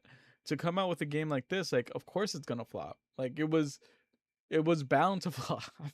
By early 2025, Sony had canceled multiple unannounced live service projects, including reported projects at Bend and Bluepoint. The lesson wasn't that live service can't work, obviously it can, but the lesson is that not everyone gets to have the next Fortnite, and slowly, painfully, AAA is learning that lesson. Right. This year's Summer Game Fest showed a massive new focus on single-player games coming from big and medium-sized studios. Narrative and adventure-focused projects seem to be coming back in a major way. Games that aren't designed to have Fortnite levels of success, but enough success to justify their budgets and development timelines. And they're not competing directly with forever games. Gamers will still have their forever games, but they can take some time aside to play these single-player experiences, they'll enjoy them, and when they're done, they go back to their forever games.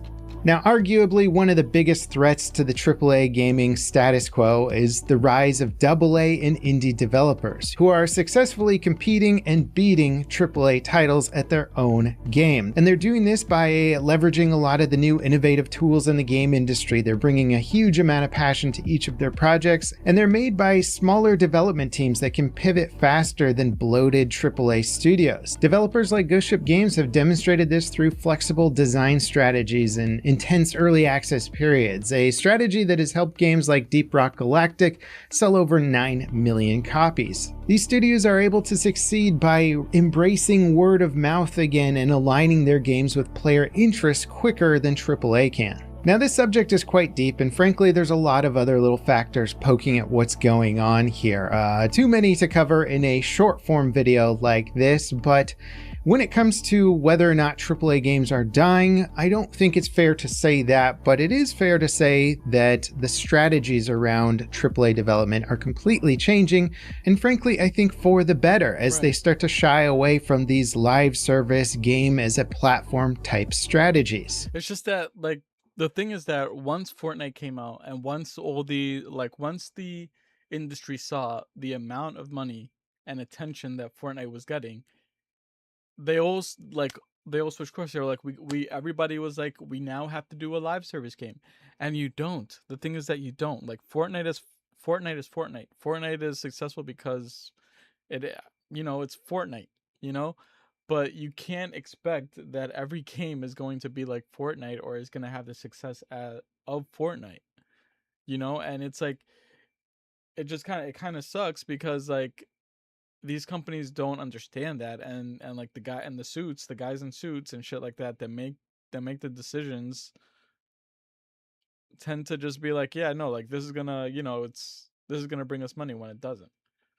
It's clear that gamers still want massive, polished, spectacular games. The fact that GTA 6 is already a foregone conclusion as being one of the biggest games of all time tells you. Alright guys, I think I'm going to step away real quick to eat, so when we come back we'll probably finish this video and then we might play something else. We'll see.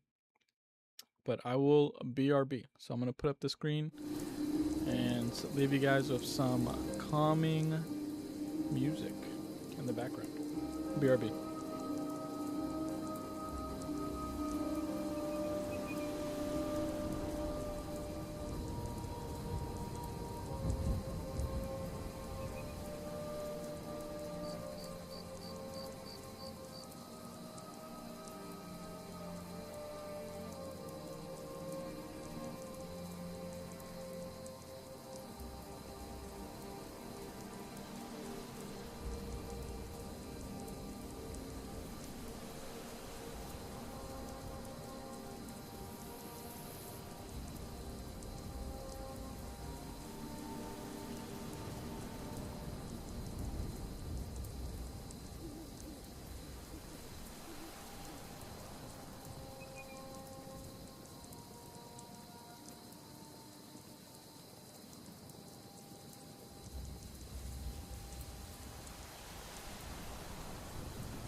right, we are back.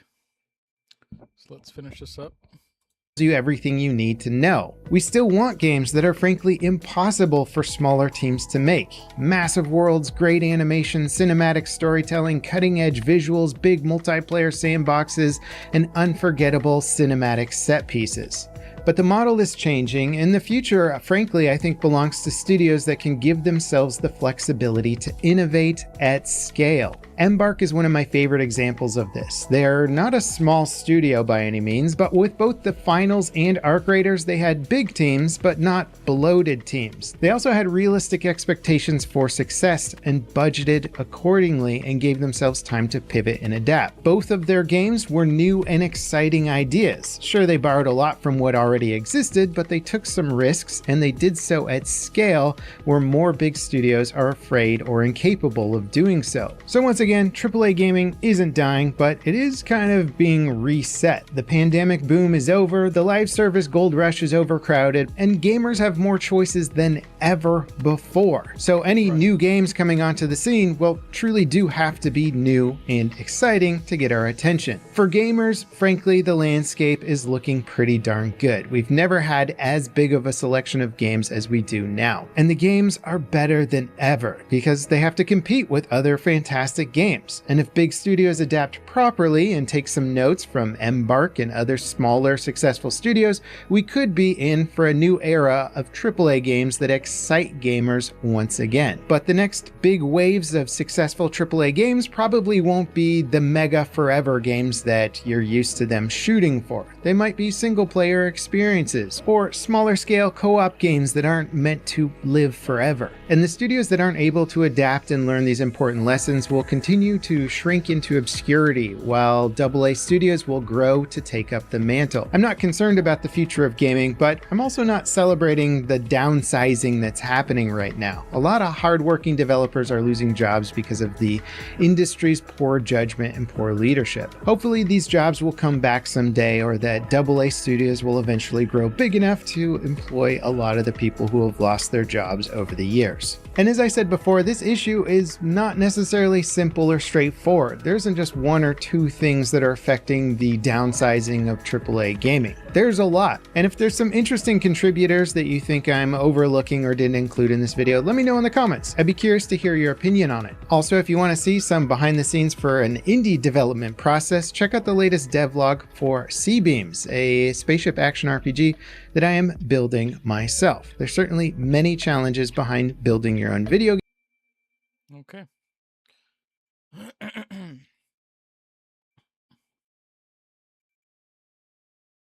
This is so funny. It's doing pretty good. It's better than any of your videos. Yeah, that's for sure. I mean, wait, what is the biggest YouTube video you ever dropped? Was it Vape Nation? Yeah. Back when you were like still kind of culturally relevant? Yeah. Well, it was cool because you used to make stuff and now you just critique stuff. And there's a big difference between people like me and people like you. Yeah. What happened? Yeah, I think everyone that's your fan wants to know, where did it all go wrong? I think people are pretty happy. I don't think so. I think a lot of people, I mean, if you look at the cultural relevance and contributions, I mean, you were contributing and now you're just kind of coming after people. You're like a leech. Yeah. Well, here's where it is. Was it the money or was it the fame? Funny if you just answered the question. What do you want me to say? What do you want I want me to you say? to tell me why you stopped making things. Oh, yeah, so... Okay, well, first of all, let me remind you, this is my show. Yeah, well, it sucks. This is... All right.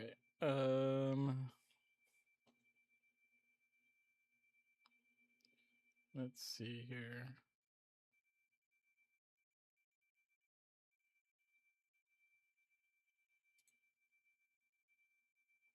But we'll do that later. That was about it. I didn't do anything interesting. Just money, bought properties. That's about it. I think Fable 2 I didn't finish Fable 2. But I think it's on Xbox Game Pass. And I'll probably do a playthrough of it before the new Fable comes out later on. But we'll see.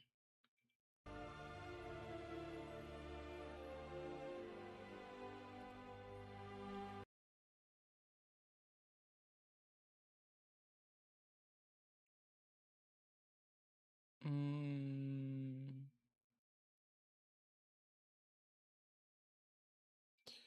we go.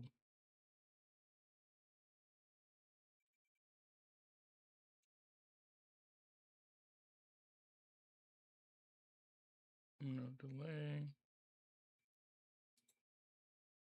Hey there, gamers. Your guest guy here. Today we're talking about PlayStation, but specifically the PS6, because there's been a lot of rumblings about what next gen is going to be, how crazy the graphics will be, and honestly, how big the price tag will be. And it feels interesting because next gen already, I feel like it has this stigma around it. It feels like even the biggest PlayStation fans, or, consequently, the biggest Xbox fans, almost seem to be anti-excited. It feels like there's pessimism about next gen because how much crazier can it actually be? Graphics just already feel so fantastic, performance so optimized, and in a lot of ways, it just doesn't feel like this next generation isn't going to be as good as the previous. Like, just think about the fact that, like, going from PS1 to PS2 to PS3, these giant leaps into HD graphics, completely livable worlds, online lobbies, big MMOs and stuff that were literally impossible on previous gen. Whereas the jump from PS4 to PS5, as much as I like me on PS5, it doesn't feel like this generational leap the way the previous generations were. And I started to think about something today. What if we don't get PlayStation 6 for years? Like, good. Don't.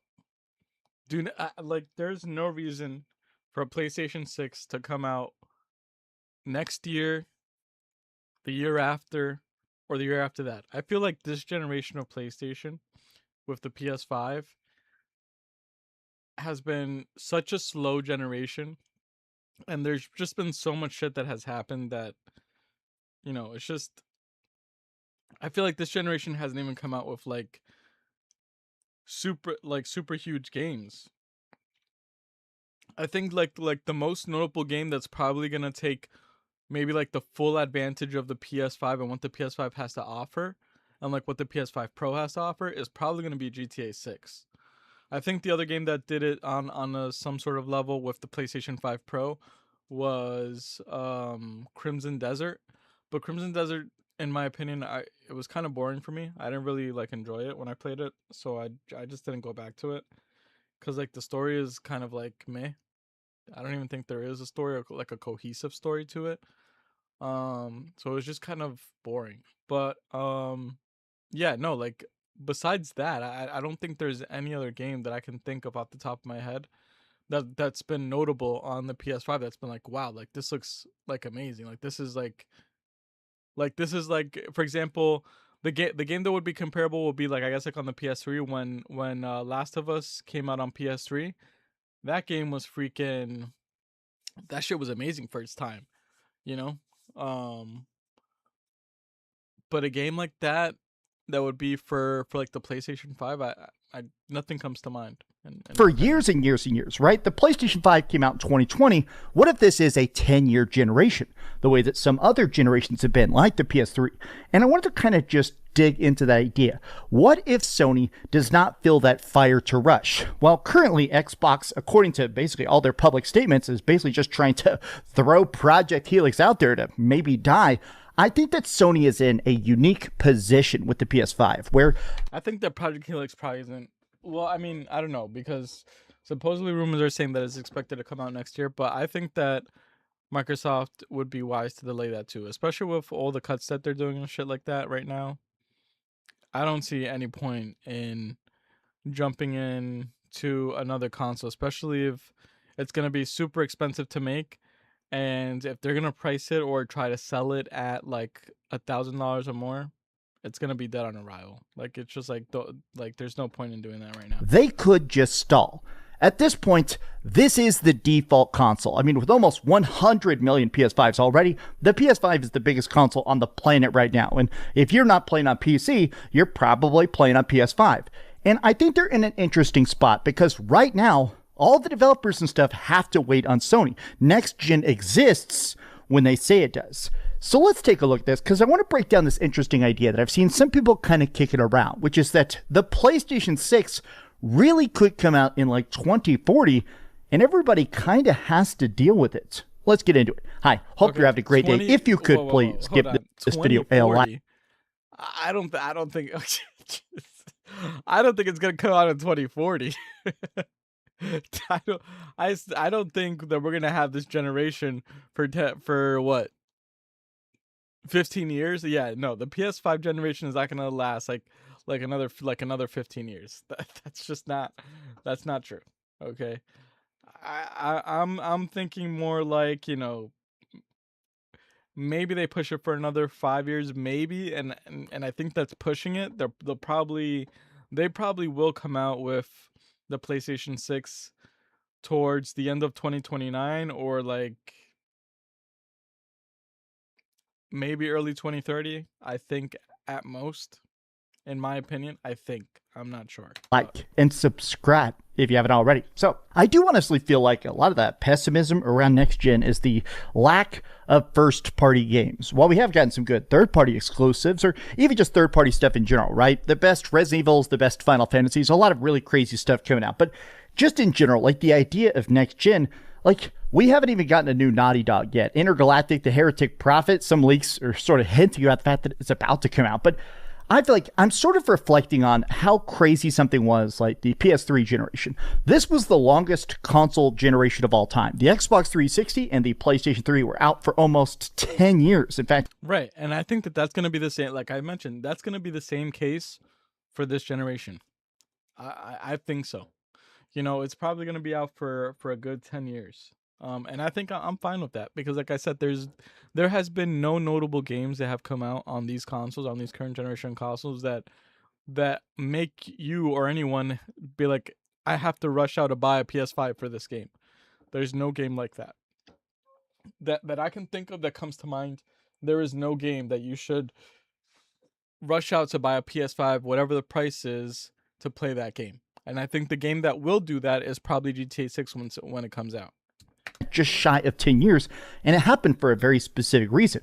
People forget this now, but there was the 2008 financial crisis. This was during a time when people were dead broke, and that's part of the reason why these consoles became obsessed with lowering the price. And so because of it, they were very afraid to launch a PlayStation 4 anytime close to this. That's literally the reason why when the PlayStation 4 came out, it was almost kind of underpowered compared to PCs at the time, because they delayed it and delayed it and delayed it, which ended up leading to some of the best exclusives of all time. Because really, Infamous 2, Killzone, Little Big Planet, like, this is just crazy to think about all these games. Oh God. And third party stuff, right? Mass Effect, the entire Mass Effect trilogy, the entire Batman trilogy.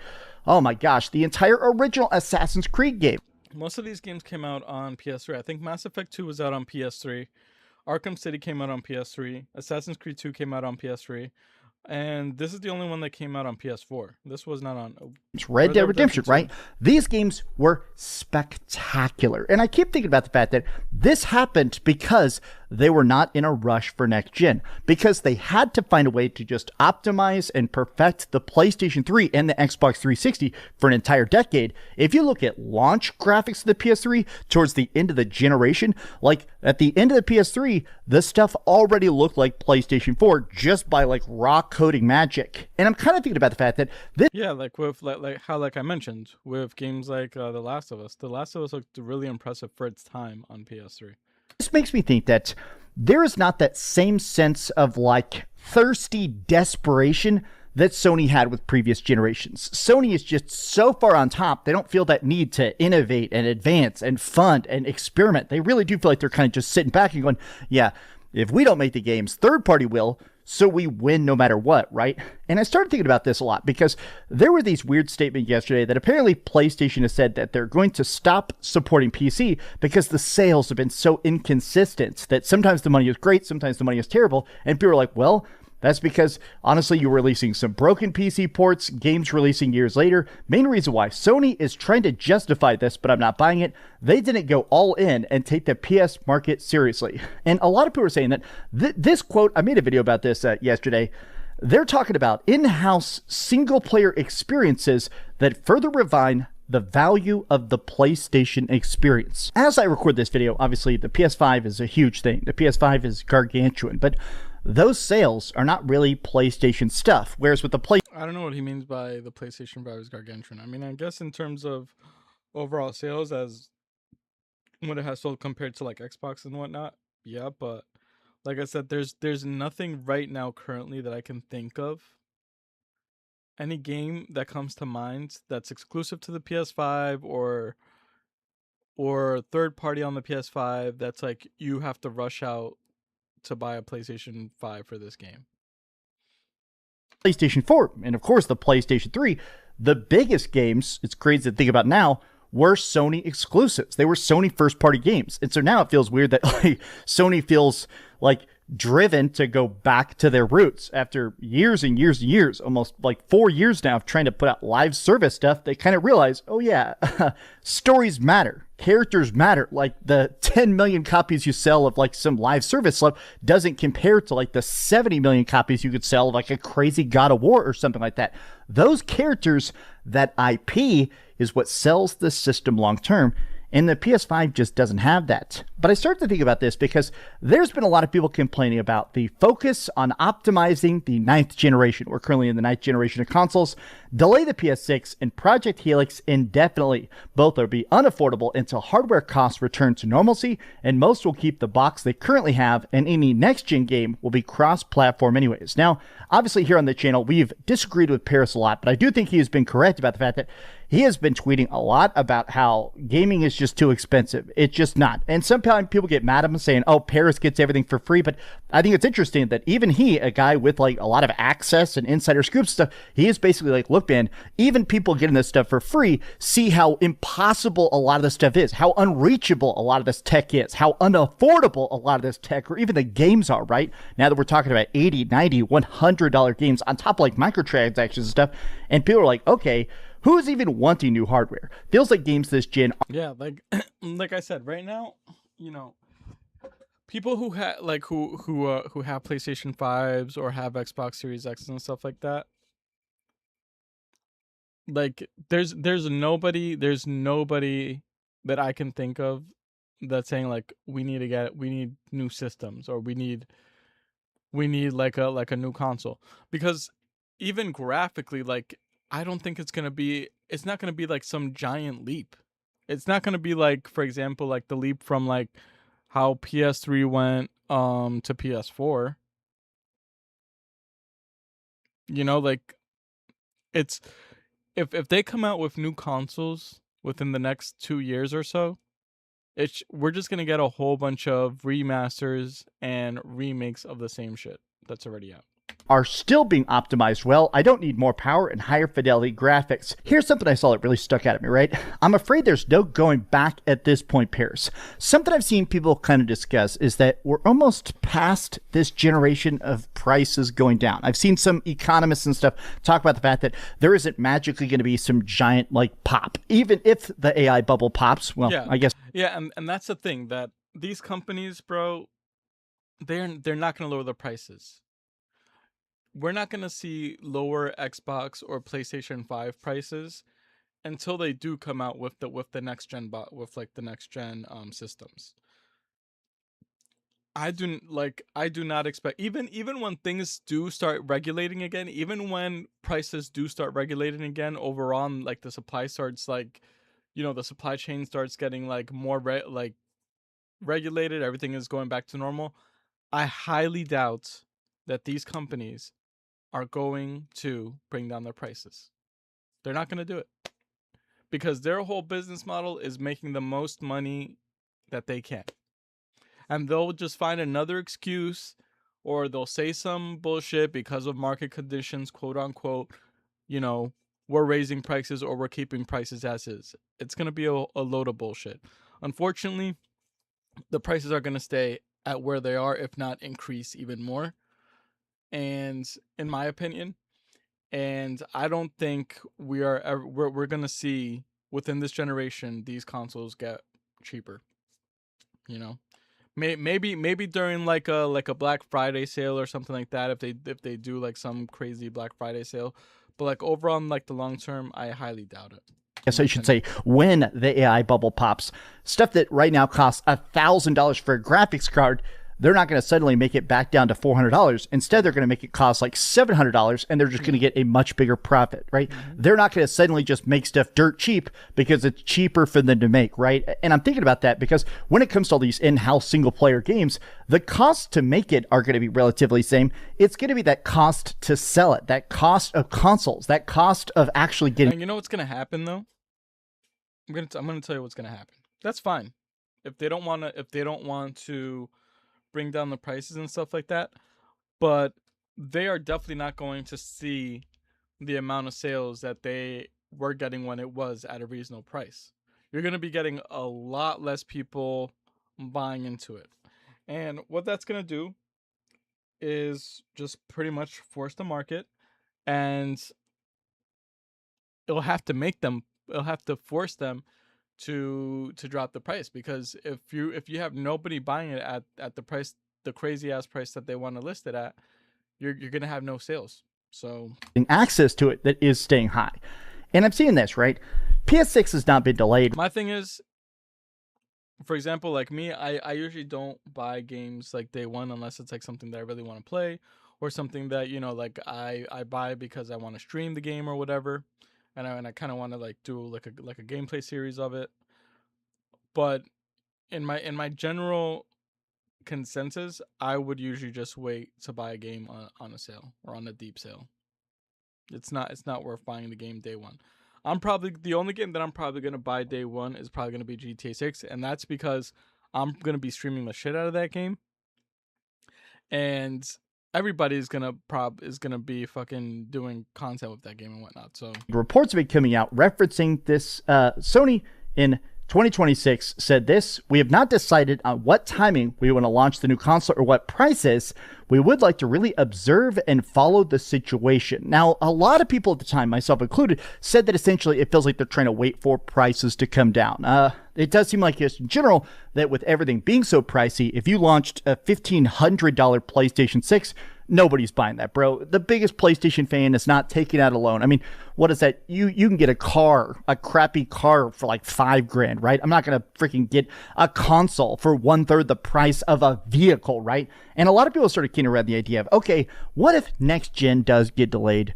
Not just for the pricing. What if it gets delayed because Sony doesn't have the need for next gen? Because as expensive as this is for them to sell, it is very expensive for them to make. Right. Like, Sony has kind of talked about the fact that the only reason the PS5 has stayed as cheap as it did before all those rounds of like layoffs and rounds of like price increases was because they stockpiled chips. In order to build consoles now, you have to bid on the parts. You have to literally like approach all the tech companies and say, hey, I need like, 70 million of this microchip to build my consoles. And you put in a bid, and everybody else puts in bids too. All the AI companies and Xbox and even weird stuff. Your phone is full of chips. Your car is full of chips, right? Everybody is now bidding on this finite, very constrained resource. And honestly, because like now these tech companies are buying entire factories before the chips are even made. They're literally just buying the entire storage like for years in advance. I think PlayStation's starting to say, okay, maybe it's not worth it to even build a PlayStation 6. Like, even if we manage to sell it or not, is it really worth it to us to spend how many hundreds of millions of dollars in raw parts? How many billions of dollars to construct these like shipping lanes, to build these factories, to put these together? The infrastructure to even make the PlayStation 6 would require such a massive, massive investment that even if Sony does have it, I do feel like they're probably starting to do that like napkin math and going, okay, what happens if we buy this and then the bubble pops right after? What if we end up spending, let's say $3 or $4 billion building these parts, and then right after the AI bubble pops, well, now we don't sell it for that much. What do? Do we just take the giant loss? Do we start to launch next? Hold on, guys. I will BRB. Give me 1 second. Hold on.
All right, I'm back.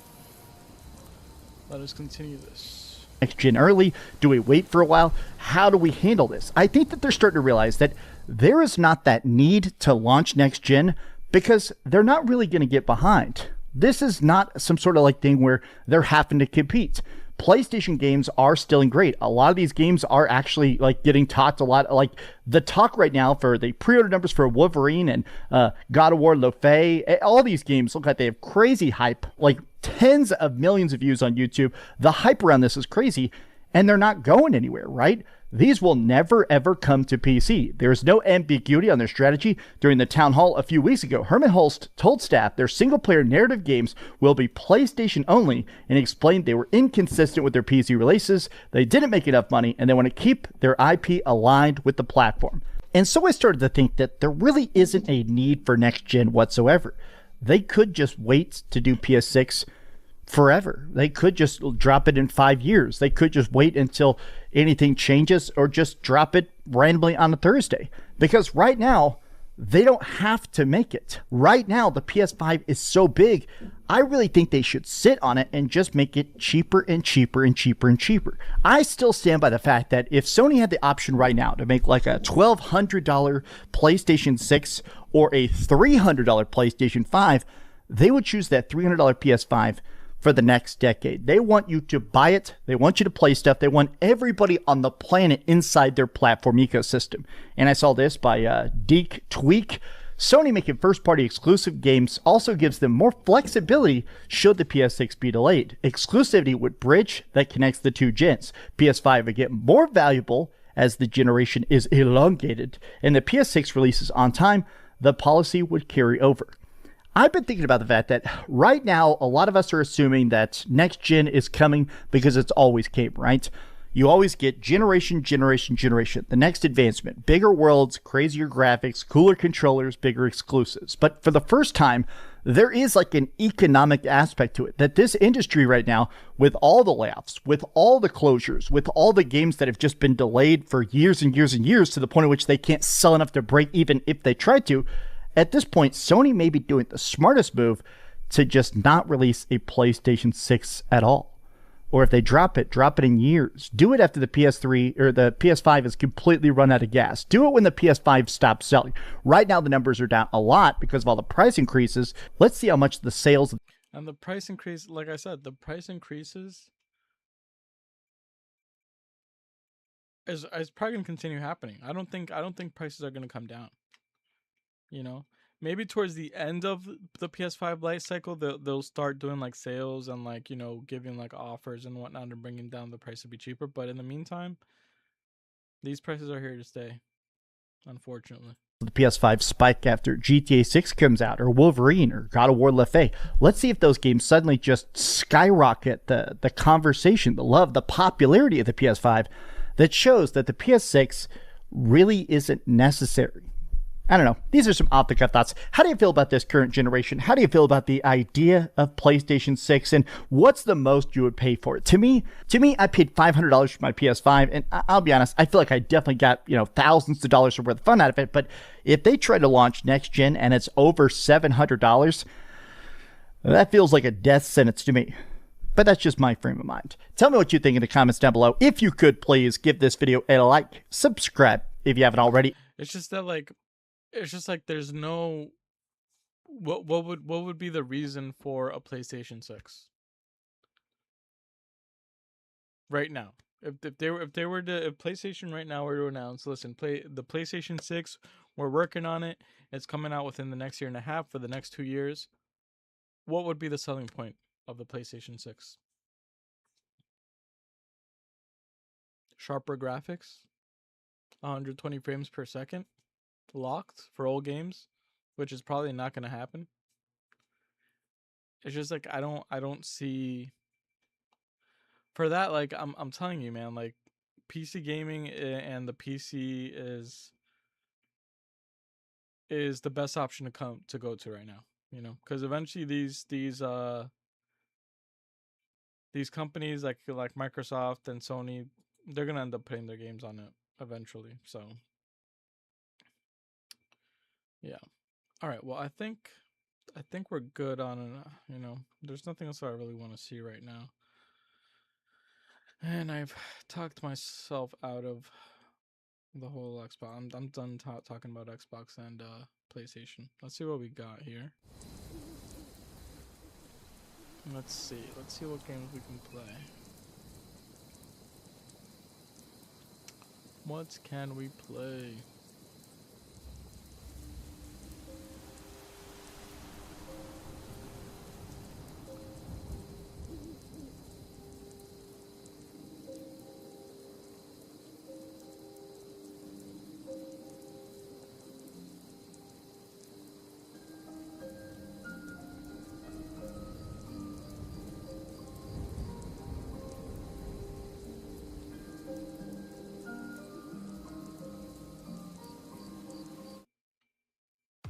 This episode is brought to you by Starbucks. That is What do you get when you combine bingo-style bonuses and... When you walk into a Burlington...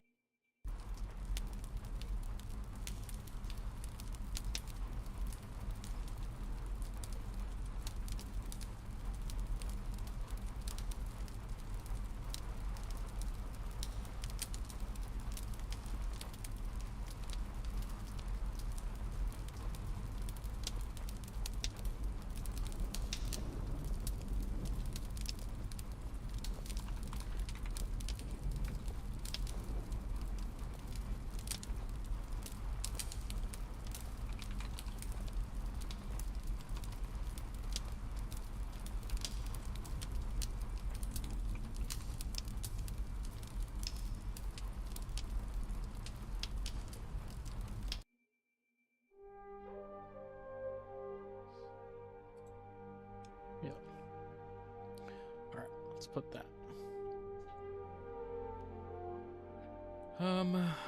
Alright, so let's see here.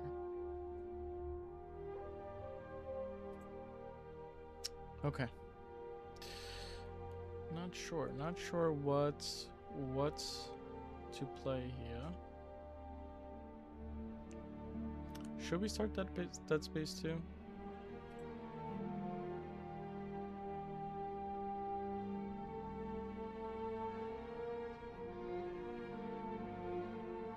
I have Max Payne 3. I forgot that I had Max Payne 3.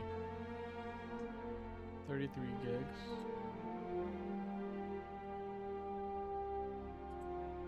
I completely forgot that I had Max Payne 3.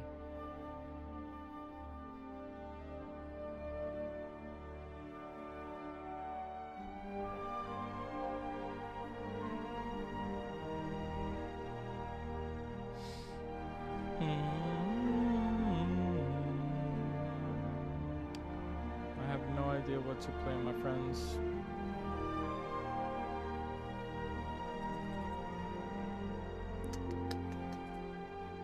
What does the store have to offer? What is on the store?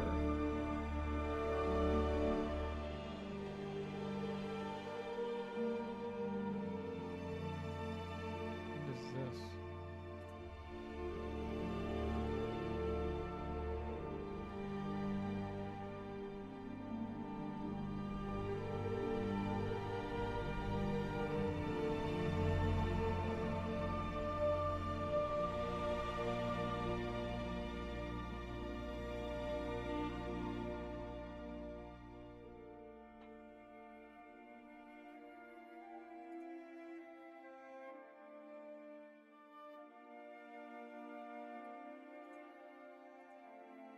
What the hell is this?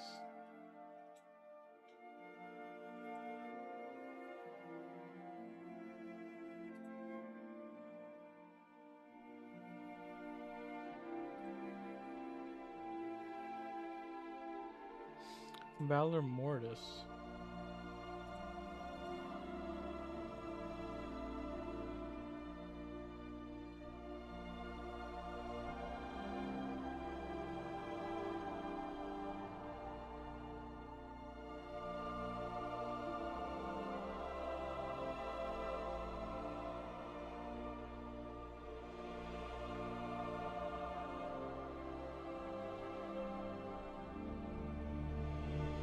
There's There's like nothing, to be honest with me, that's like that is like calling my attention. There's the Omnimusha, Mortar Shell, 2, the Mount, Sinking City 2.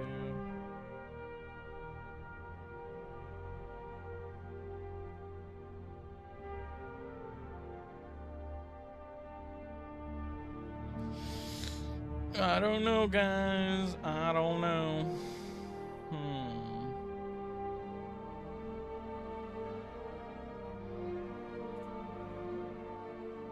There's nothing calling my name.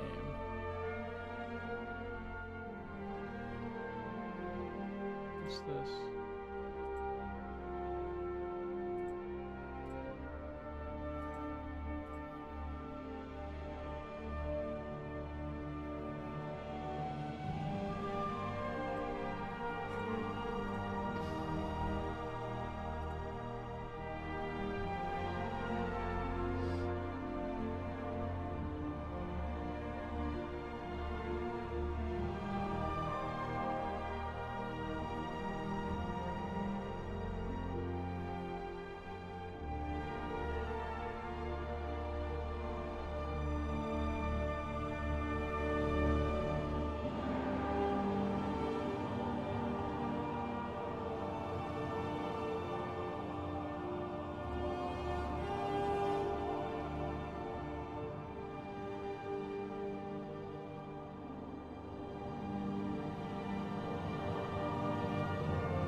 What the hell?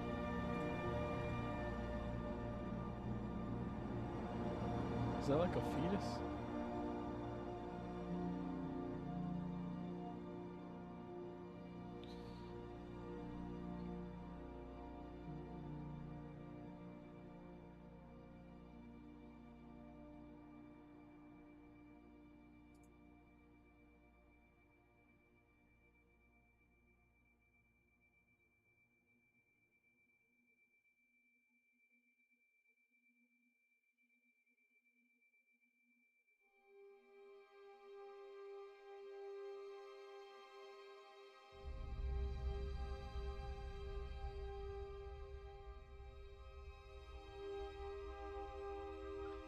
I do not see anything that's really calling my name, to be honest with you guys.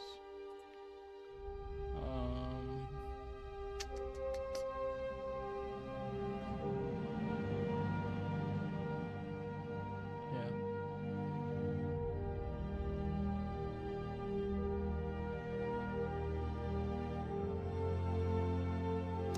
I think I might just call it, guys, you know? Because there's, like I said, there's really nothing right now that I want to play or anything that's kind of like calling my name right now. But yeah, I will probably stream again, if not tomorrow, probably sometime this weekend. Because there's a couple things that I have to do tomorrow. And depending on how I feel afterwards, I will stream. But yeah.